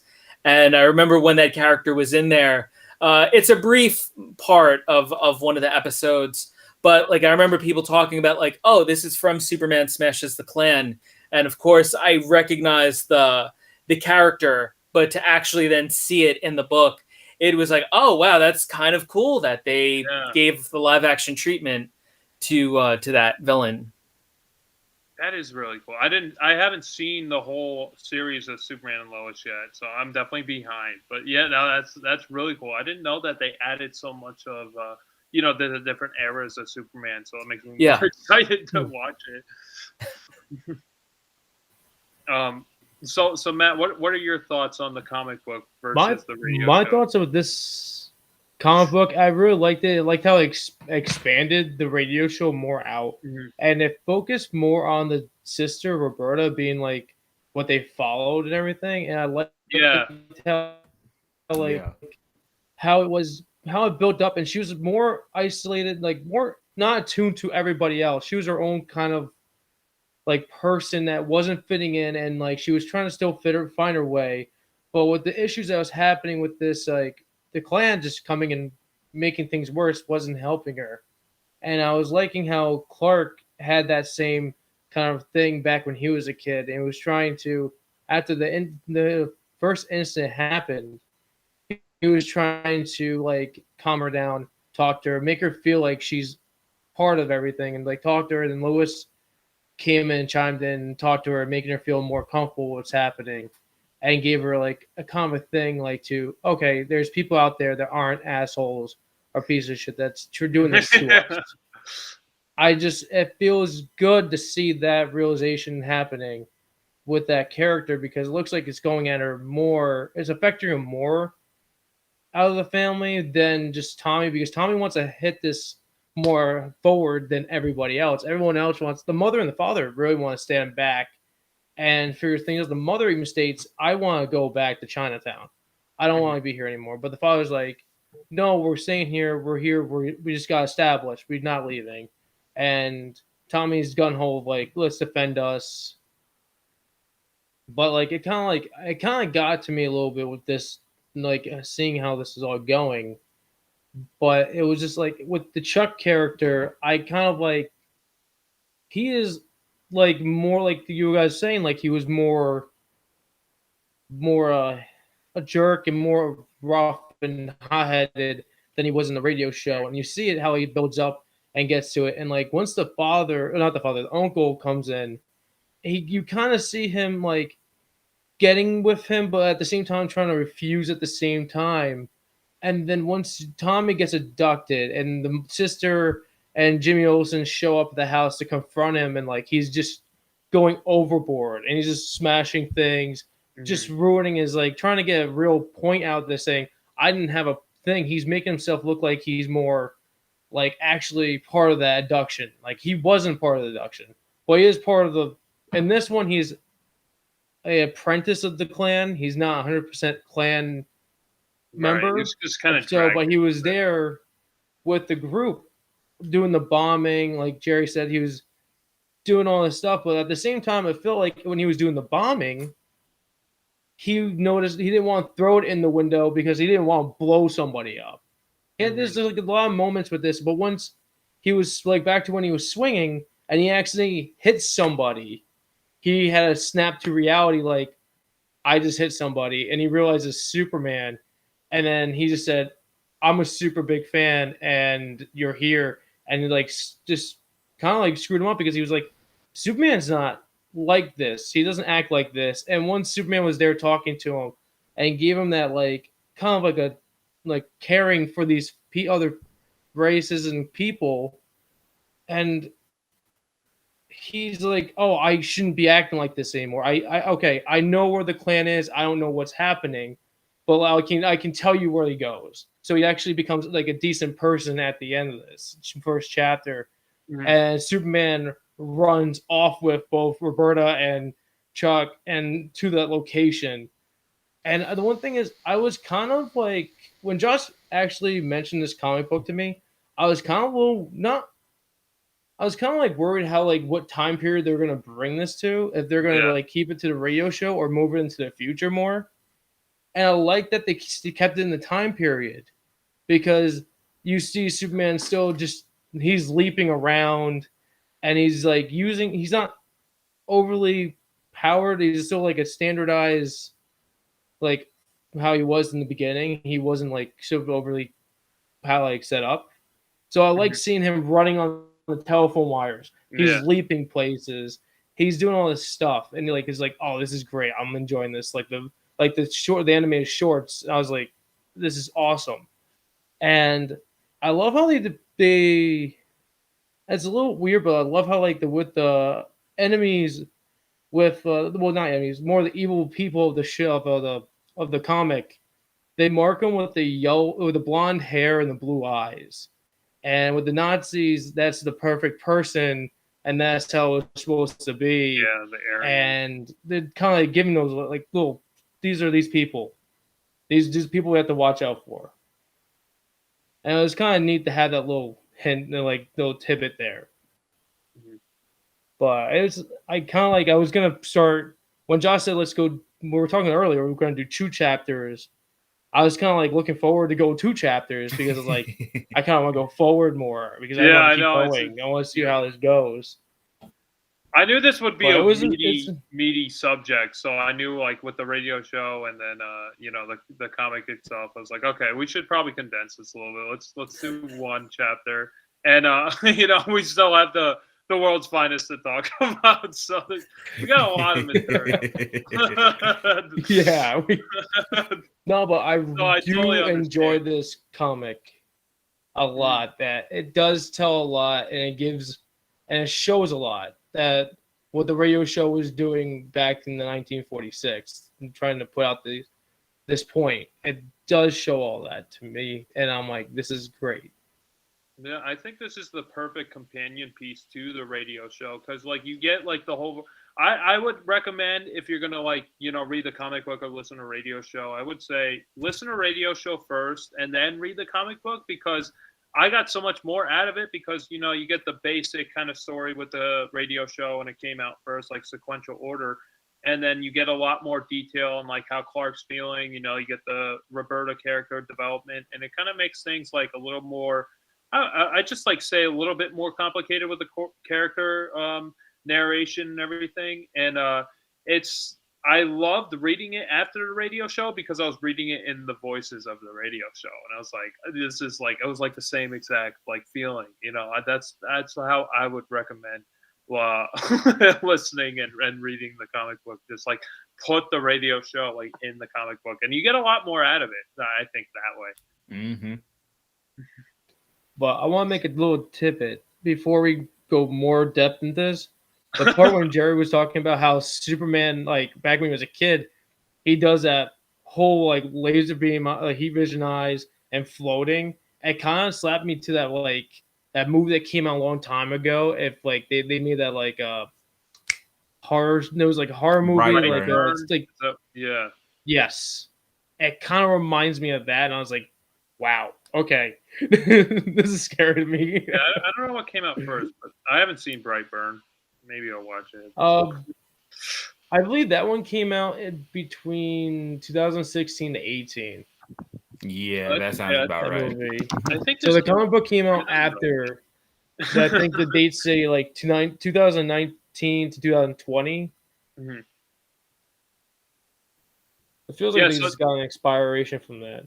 Do you guys have any final thoughts on the comic before we go into the world's finest? I just had this one small tidbit to say. Mm-hmm. To all the listeners out there, parents, teens, maybe a couple kids. I hope there's no kids listening. Yeah.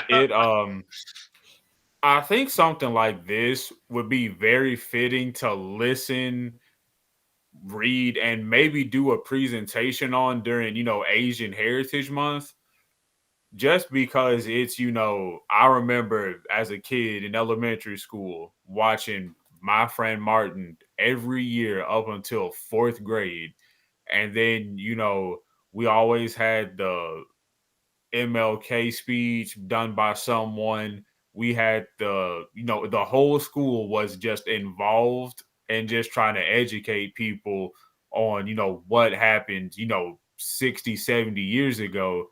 And I think now people have kind of forgotten that it wasn't really that long ago when stuff like this was still going on. I also agree with everything Matt said. Thank you. Yeah, I'd like to just quickly add on to that I think Luen Yang is a fantastic writer. I know that he one of his like first things that he ever did was American-Born Chinese, which I think in some places is now actually part of the reading curriculum.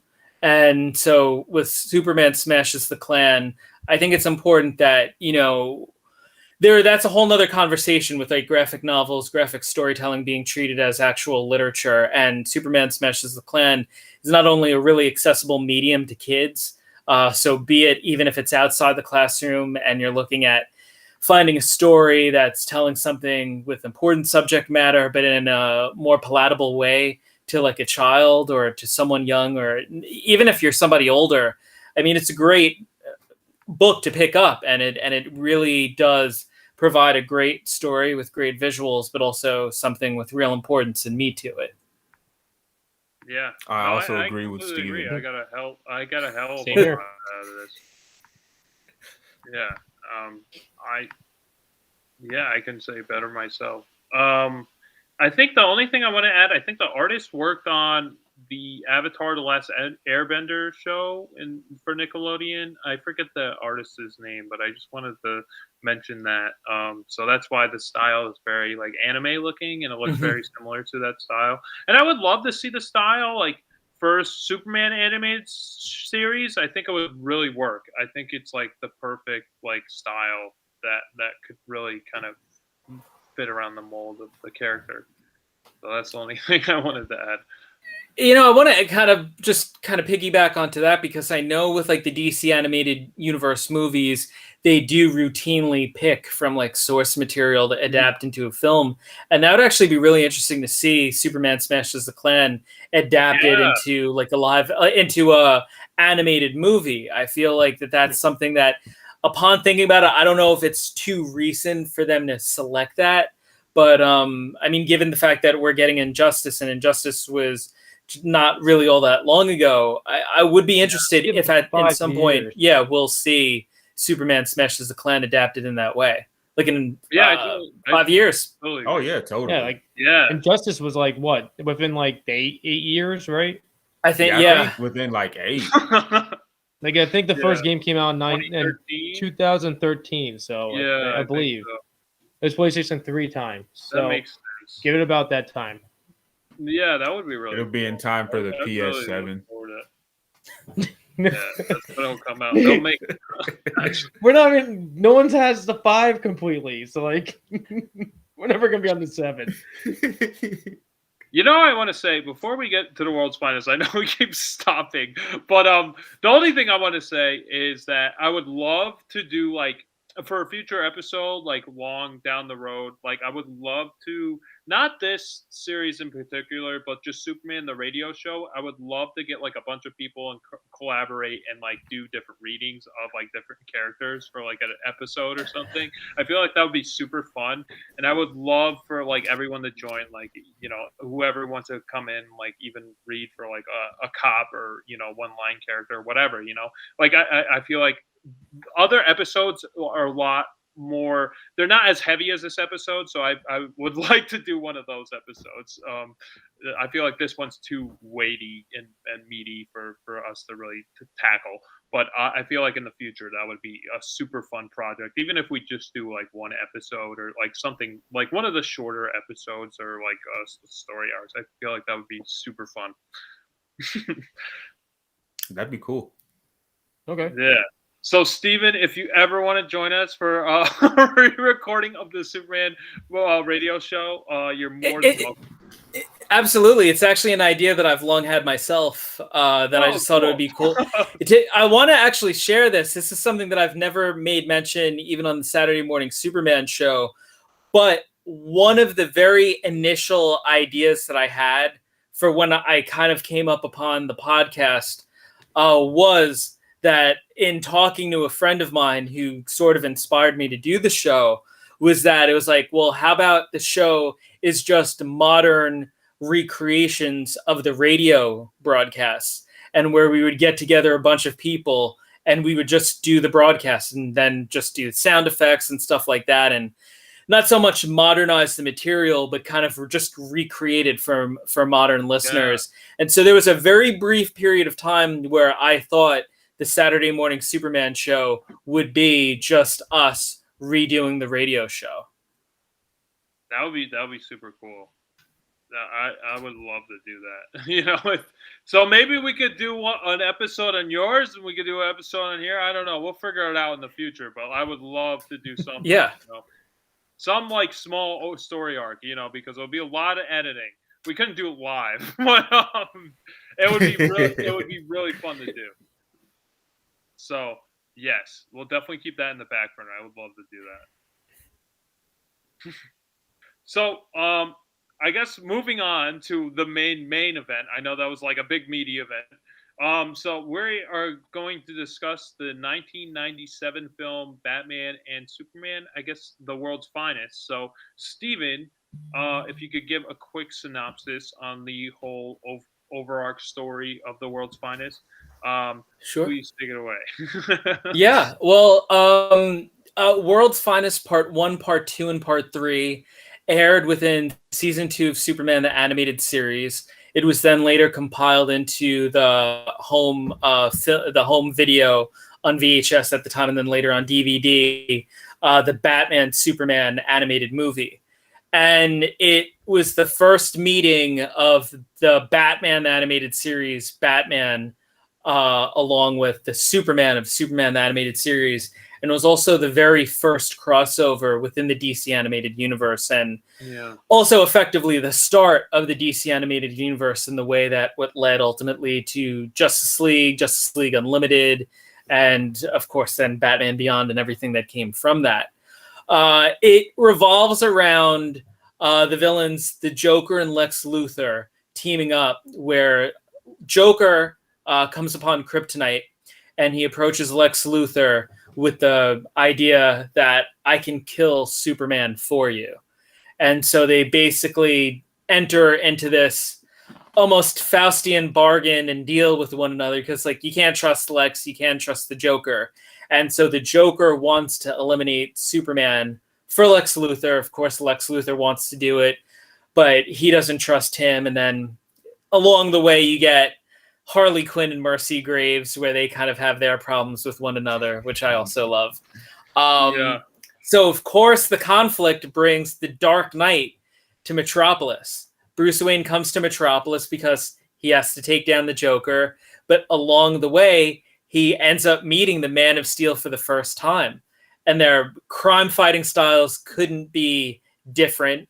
They're truly worlds apart, Earth, Krypton, and they have their conflict at first, but ultimately they end up pooling their resources together and finding their strengths and partnering together to save the day. Along the way, Bruce Wayne's like a mega douche, and he's basically trying to steal Lois Lane away from Clark Kent just because he can. And then Lois Lane at one point thinks that maybe Bruce Wayne loves her, which is also kind of comical and stupid. Yeah. But there's also stuff that's like, it's Saturday morning cartoon being told by like the likes of Alan Burnett and Paul Dini. So they were, alongside Bruce Timm, they were infamous for adding in a lot more adult-oriented themes. And so there's a lot of stuff going on between Bruce and Lois, which isn't actually explicitly done in the show. But like when you're watching it, you're thinking, oh shoot, like Bruce Wayne, like, I don't know what he's doing, but he's like saying stuff to Clark Kent to kind of egg him on in his apartment and stuff. And it's great. But of course they ultimately team up together after their initial conflict, and that's the birth of the DC animated universe, and also the point in which many fans will say, as Trevor, you'll have people that argue where this is the film that should have been done in live action, and Batman versus Superman's better. The Batman Superman movie's better. People have to disagree and agree, and it's a whole thing. But it's a wonderful animated part of the Batman and Superman crossover. Yeah, so I just want to read out T. Hawkins' comment out loud. Is unpopular opinion, perhaps Superman and Batman, the world's finest, would be the best movie to convert in live action. The Clark, Lois, Bruce relationship alone, that dynamic with the love triangle is very interesting, like you were saying. And I think in the beginning, Bruce is just interested in Lois because he knows it's a close connection to Superman, to find him, and then he kind of slowly falls. And, falls for her.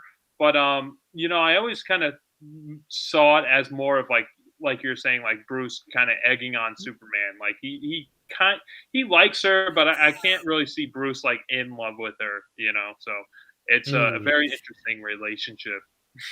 And Lois thinks at one point that like they're gonna get married or something, or like they're gonna. Yeah. It's like, it's serious, but no big deal, like.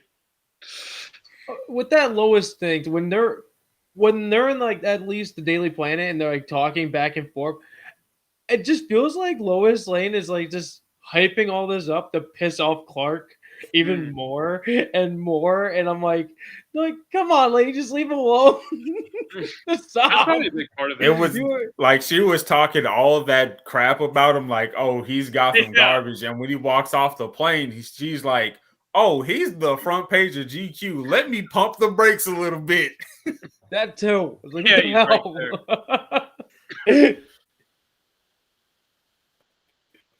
this movie is great. I gotta say, like the whole thing in general. Like I love the dynamic between Lex and the Joker and how they meet up, and it makes sense that the Joker is like Yeah, I got kryptonite. I'll kill him for you. You know, he's just seems like he's doing it for the fun of it, just the challenge of being the one who says I killed Superman. So I guess Batman's next after that, and it's a really interesting dynamic between Clancy Brown's Lex Luthor and Mark Hamill's Joker. And I was just kind of touching upon the live action. I do wish this was more the version what we got for live action, but I don't want to discuss that too much. But yeah, I think this is a immensely like really interesting take on the whole Batman Superman dynamic, and like they would like the ideologies would step on each other's toes in the beginning, but I like how they kind of find the common ground at the end of the episode. They're like, all right, well, I have respect for you. You have different methods, but we kind of work good together, I guess. Like they still had that love hate relationship, and I think that's like completely how they would see each other. Well, one of the crossovers that I really liked between Batman and Superman was in the John Byrne Superman Man of Steel run from like the 80s, when he did that, when he first initially when they had John Byrne reboot the character. And I remember when Batman and Superman first meet each other within that continuity for the first time, it was very similar to the World's Finest Part 1, Part 2, Part 3, or the Batman Superman animated movie, where there is that conflict that exists between both of them, and it's also very territorial, where Batman's from Gotham, Superman's from Metropolis. They're both dealing with their own situations, but then they butt heads together, and Superman has one way that he wants to do, and Batman wants to do it the other way. And also Batman largely doesn't really want to work with anybody. And I think that World's Finest really effectively builds on the history that the audience has with the character, because at the time that Batman enters the world of the DC animated universe through this crossover, you already had 3 seasons of Batman the animated series, and then you had that 4th season, the new Batman adventures,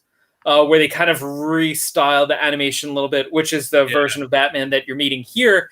And then also at this given point, I think World's Finest was like the 29th episode or like the 30th episode. So you already had 28 episodes of Superman within Superman the animated series. So there was a lot more time that audiences and fans had with Batman and had with Superman. So, to kind of address people's issues where, okay, with Batman versus Superman, they felt maybe it might have been rushed for whatever reason, to whatever thing that I'll acknowledge about that, because I do like Batman versus Superman a lot. It's that, at this point in time, you had a lot of time establishing this Batman. So by the time he meets Superman, you already know him. And you already know who Superman is because you've spent a lot of time with him and his world. So it felt really organic to the story and interesting to see how they'd play off of one another, both with the identities of Clark Kent and Bruce Wayne, along with Superman and Batman. And then even just as I had mentioned before, that, you have Lex and the Joker working together, but they don't trust one another. But then you also have Harley and Mercy, where in the background, they're fighting and stuff. And it's just, it's stuff like that who Harley is, who Mercy is at this point, and it's fun to see, and it works very, very well. Yeah, there's I would like to expand on what Steven said. It like with Batman and Joker and Superman and Lex Luthor, even between just the 4 of them, there's such duality and polar opposites. Yeah. Because, Batman, he's real thuggish. He will break your bones and throw you in the paddy wagon, while Superman, he's going to try to reason with you and make you come to your own free will to just come, turn yourself in. Even with Joker and Lex Luthor, he's very, upfront, I'm the front man. I'm here doing this. You know what I'm doing. It's the same with Joker, but he's also playing the sidelines with all his different, personas he might make to do something to get ahead of somebody, or even how Joker I say he had the initial plan to double cross Lex Luthor from the beginning. And Lex Luthor was like, "Oh, he's gonna kill Superman, and all I gotta do is pay him $1 billion." That's just a drop in the hat. Right, he has nothing to lose at that point. If he kills him, like, that's great. If he doesn't, oh well. He's the same point that he was in the beginning. Yeah, there was a great dynamic with that, with the introduction of the Joker into the world of Superman, because at that point, you even think about like the villainy that Superman was dealing with, and at that, like, he had like Brainiac, Metello, Parasite, Livewire.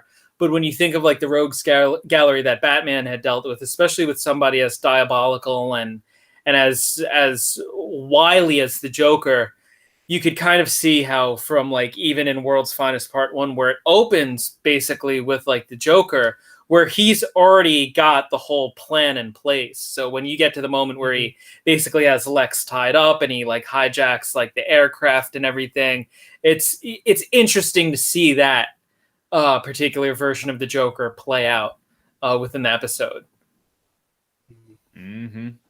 And there are people that I find really incredible, where people that didn't even really watch Superman the animated series, like where like, they've seen all like 53, 54 episodes, but World's Finest, they absolutely know, where it's just like, oh, I've absolutely seen that. Or maybe I didn't see all X amount of episodes of Batman the animated series, but this is such an identifiable and iconic moment within the pop culture of Batman and Superman that like, oh yeah, I absolutely saw that, which I think is pretty cool.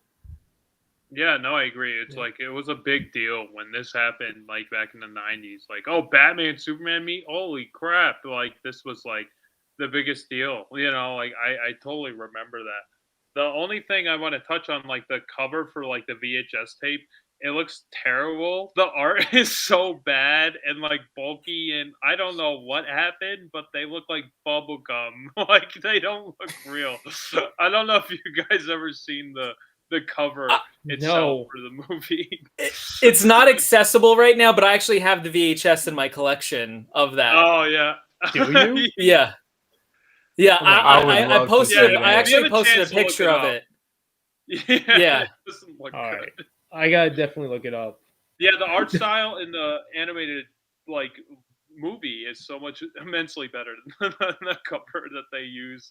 I don't know who drew it, but it definitely didn't seem like anyone from their team. It was just like, it just looks awful. It doesn't look good. The one thing I like one thing I liked about this 3-episode movie setup is that how vulnerable they made kind of Lex in a certain way after a while, because Lex always has a plan.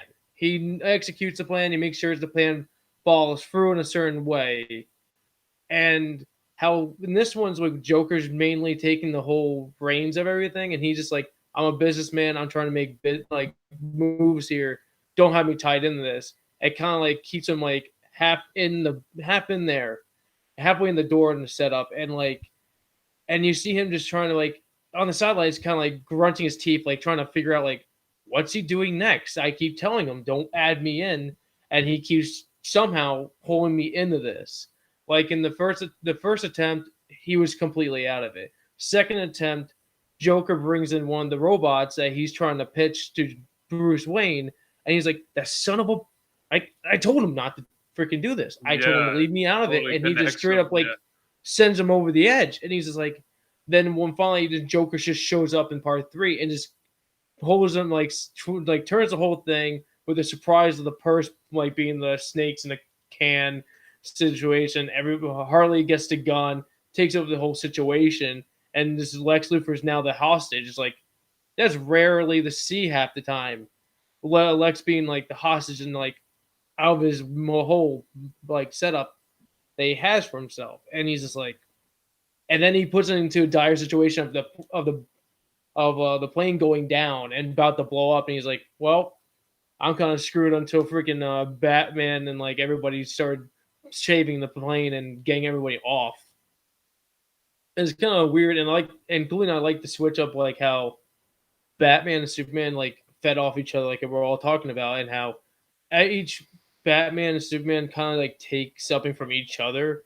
Like how Superman started getting like at the end of the the third episode. He's like, oh, can't see through it. It's X-ray vision. So Bruce is like, Batman's like, you know what I was doing? He just punches the wall down. And he's like, Yeah. yep. And he's like, I like the approach.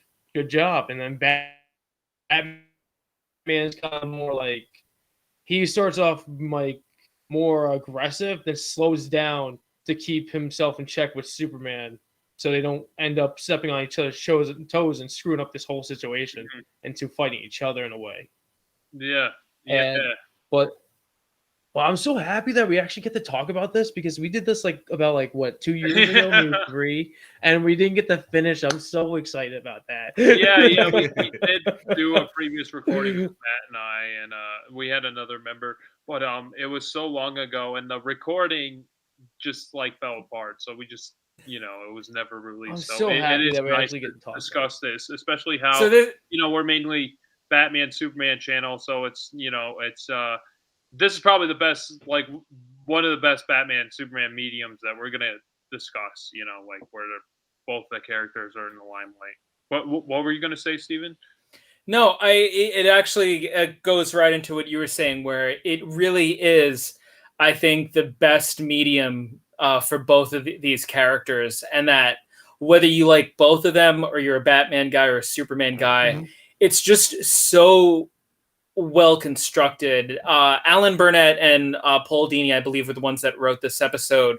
So, it's just like they were writing Batman for a while. They were doing Superman.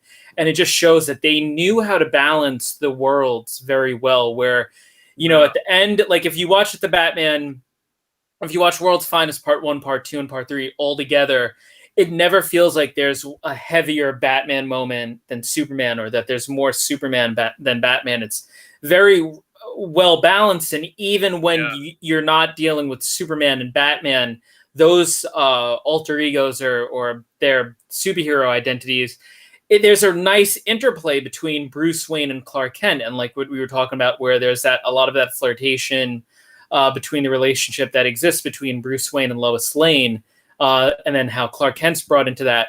But then even with Batman discovering that Clark Kent is Superman, there's that great moment where Clark's in his apartment and Batman's across the city, and Superman sees him watching him and stuff like that. And there's a lot of really great moments like that really just speak to what makes these characters so cool in their own way. And then seeing them mixed together, you really can't go wrong with World's Finest at all. No, you can't. Yeah, I recommend it highly. Yeah. So, do you guys have any final thoughts or ratings you want to discuss for the World's Finest? I had some final thoughts I wanted to get out of the way first, so everybody else could have their moment. Okay. It like I said before, and like how everybody else was saying, this was a perfect mix of Batman and Superman. But it also was a good mix to showcase if Batman was in Metropolis and Superman was in Gotham, it would be two different shows entirely. Batman would beat the brakes off of Lex Luthor and make him turn himself in. Yeah. And the Joker would speed up the injustice process by 300% by his insanity, his uncanniness, and even his own disregard for human safety and livelihood. Oh, yeah. As we see when he's got the marbles and he's just willy-nilly just dropping them.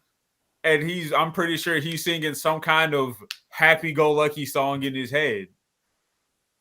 And as we've all known, the Joker has psychologically broken numerous characters into committing horrendous acts. We don't even have to talk about that. But it, even getting back to Batman and Superman, they learned from each other.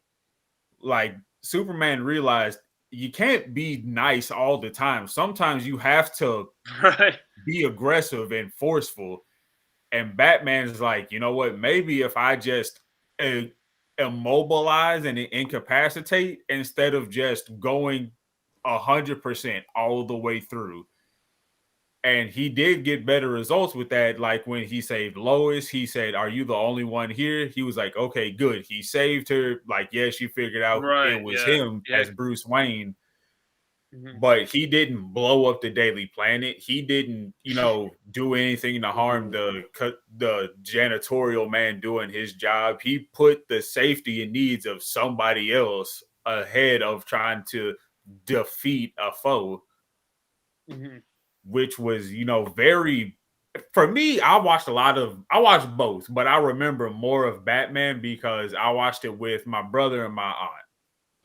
And so it's, like, oh, Batman's deciding to help preserve a life and a building as opposed to just blowing it fucking sky high. Yeah, that's very true. So, Jared, do you have any like final rating or anything? This is one of those things like how we watched oh god, I can't remember what it was. Robert De Niro and we watched the the King of Batman, Comedy. King of Comedy, and Comedy? the Make 'Em Laugh Yeah. short. Yes. Yeah. There's really no way to properly rate it. You could show this to a 10-year-old now, and I guarantee you they would love this to pieces and want more of it. So I would rate it a timeless classic. Hmm. Always watch it.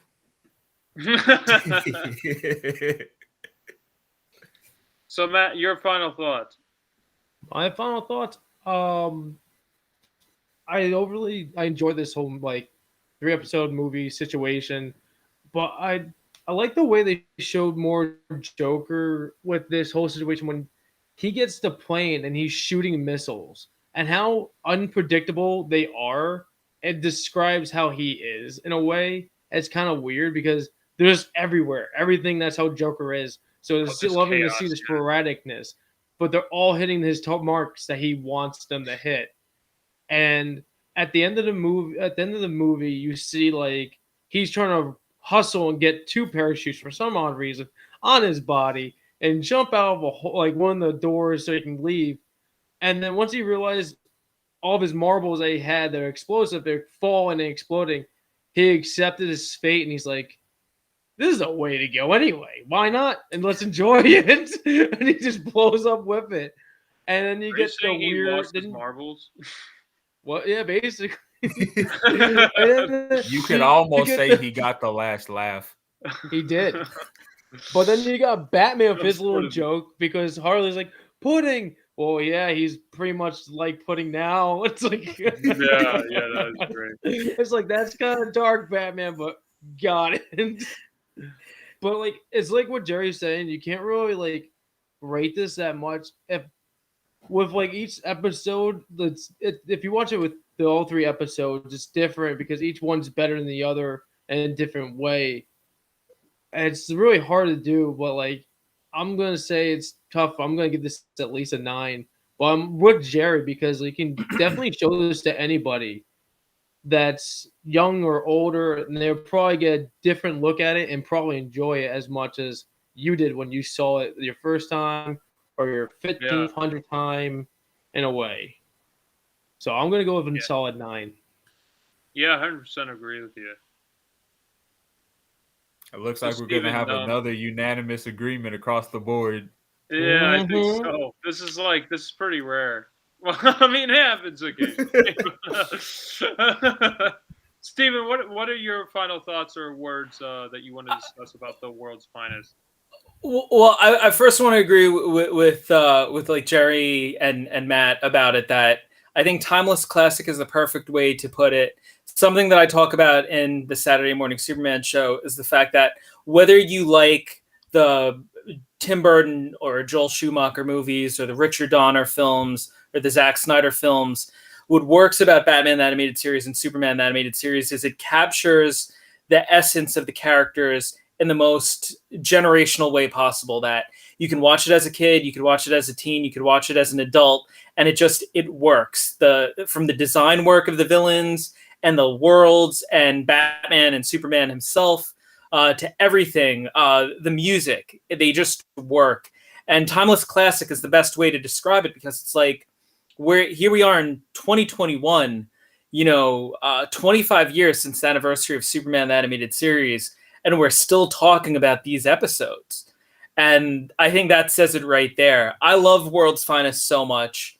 It's definitely, if I were to put like a top 5 episodes of Superman the Animated Series or Batman the Animated Series together, it would definitely be within that top 5. I love the interplay, especially between Tim Daly and Kevin Conroy and like Clancy Brown and Mark Hamill.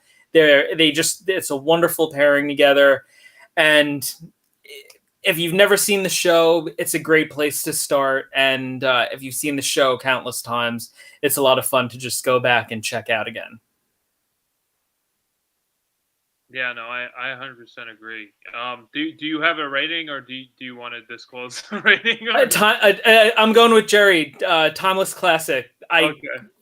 If I were to assign a rating, I would probably say, you know what? I can't even do it. I can't even bring myself to give it a rating. It's hard because the thing is, it's like, do you rate it as Batman, the Batman Superman movie, or do you rate each individual part? World's Finest Part 1, Part 2, and Part 3. Because I like Part 2 a lot of World's Finest. I think that episode's it's a masterwork. And if somehow you were to even get Cavill and Affleck back just to do some of those scenes together, it's so good. Timeless classic. That's the way to go. Yeah, I agree with you. It's definitely a timeless classic. This it's is a difficult question, Josh. This is difficult. This is a really difficult question for us. Trying to make us rate this. No, it's really easy for me. I'll give it a 10. All right, there you go. It's a 10. It's as tough as the question of like who wins between Raphael and Darkseid. Right? I don't know. I would just rate it a solid 10. Like overall, like I see this more as like an overarching whole storyline. I don't see it really as like individual episodes, because I'm more used to the format where it was like sold like on VHS, like as the Superman Batman movie. So I just kind of see it as an overarching, like just one thing. I guess there are some episodes that are better than others, but I kind of like see it as I see, the Lord of the Rings trilogy or something like that, where it's just like an overarching, like each, like it's a whole, it's part of one unified story. So that's kind of how I see it. So I give it a 10. I gotta say, seeing this in HD was really, really cool. It was a really big trip to see this in HD, because like all the shadows and the lighting, and it like made me appreciate the art style even more. And I was like, this works with the HD recalibration. Like with some of the Batman animated series HD stuff, it's like some of the frames are kind of weird. I don't know really how to describe it, but it works. Like the animation's a lot more sleeker, which is not a detriment to the Batman animated series, because I think I actually like that animation a little bit more than this kind. But they're apples and oranges. They're so pretty great. But I think this one works a little bit more with the recalibration of the HD like home setup, and it looked really, really good with the shadows and the lighting, and like even the focus. Like they were like messing around with the focus, and I was like, whoa, that's really cool to do in animation. I haven't really noticed that stuff before. Especially this really brings that art style out a lot more when I was watching it like this, instead of like VHS static, on the TV screen. So I'd like to mention down here with T. Hawkins, he agrees with you. He reviews it as a movie and he rates it as a 10. Mm-hmm. Oh, nice. See, I think that's a pretty easy rating. This is the best Superman. Unanimous across the board. Chalk that up as the second time. What was the other one? I think the other one was King of Comedy. Oh, yeah, we went into deep thoughts with that one, actually. I think it was. Yeah. Okay, so before we close the episode, Jerry, you have some recommendations for next episode's podcast. We're going to continue on with Superman Smashes the Klan for the next episodes and chapters. I've been waiting. But Jerry has some recommendations for next episode. This man's been teasing me for 2 weeks. This man's been teasing. We'll be playing PlayStation. Like, Crispy, you've been waiting. You've been waiting. You can't wait. You have to wait for this. It's gonna be great. I'm like, give me hints. He literally gave me last night. GTA is my outfit. Just let him say What it so movie we is can that? find out. So the short I have is more goofy, and it's a shot at me and Matt playing PlayStation. It's gonna be Family Guy wasted talent. Oh.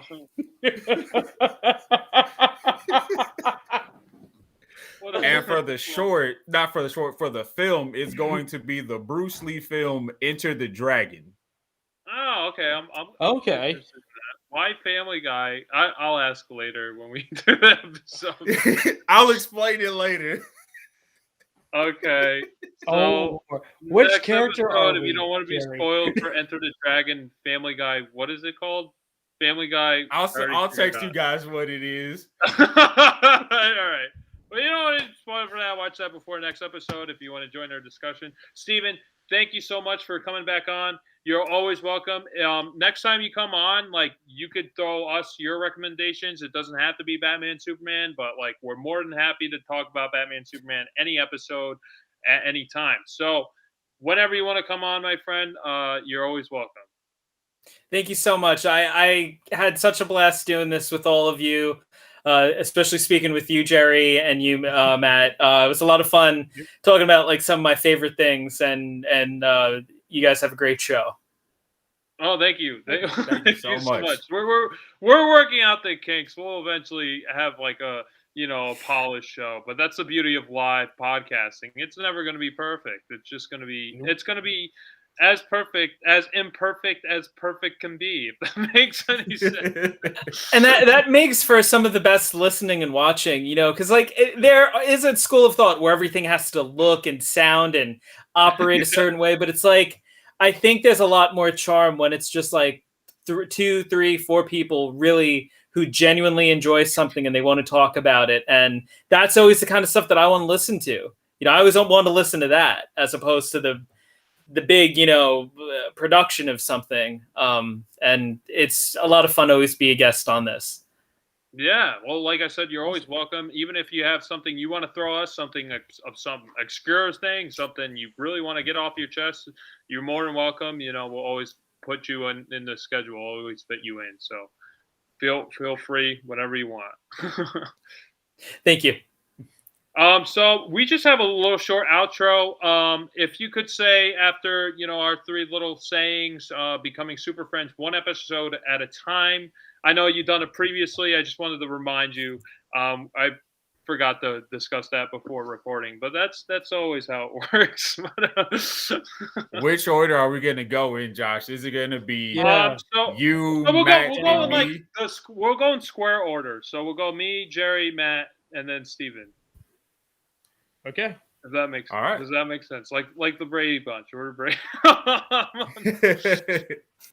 Okay, so 3, 2, 1. This was Josh from Batyard's Finest, bringing you up, and away until next Batyard's Finest episode. This is Jerry guiding you to the starlight with Green Lantern's light. And I'm Matt, hanging out in Gotham. And I'm Steven from the Saturday Morning Superman Show, your podcast about Superman in animation across generations. Awesome. Thank you so much for coming on, Steven. And definitely check out his podcast, the Saturday Morning Superman podcast.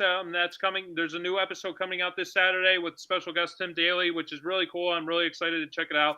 And that's all I got to say. Definitely shout out all your Instagram profiles and whatever you want people to find you, Steven. Sure. Well, Saturday Morning Superman Show on Instagram is the main one to follow. We're doing a lot of Superman the Animated Series 25th anniversary celebrations for the whole month, between looking at key episodes that aired that September 1996. In a week's time, we're going to actually be looking at the merchandise from the animated show. So once a day, we're going to look at a different action figure, a different statue. Some of it's actually visible here. Some of it's not visible, but you'll see it shortly.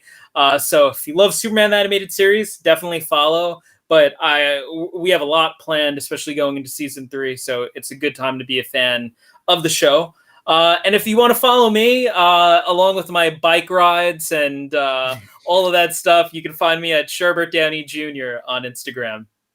Yeah, he's gonna draw that Superman ass. I can't wait for you to draw. and all the Star Trek stuff. No. It's I'm gonna be gonna so spell out great. Batyard's finest. I'm gonna be at the top of Manhattan, and from the tip, like the tippity top of Manhattan to the bottom to like South Street Seaport.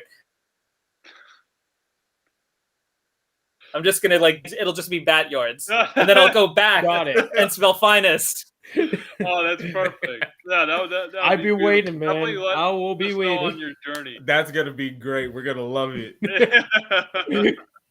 And Stephen will definitely be in contact in the future. I definitely want to pursue that radio show idea. I think that would be really fun. So. Oh, absolutely. Yeah, I think that would be great. Yeah. So, well, Stephen, thank you so much for coming on.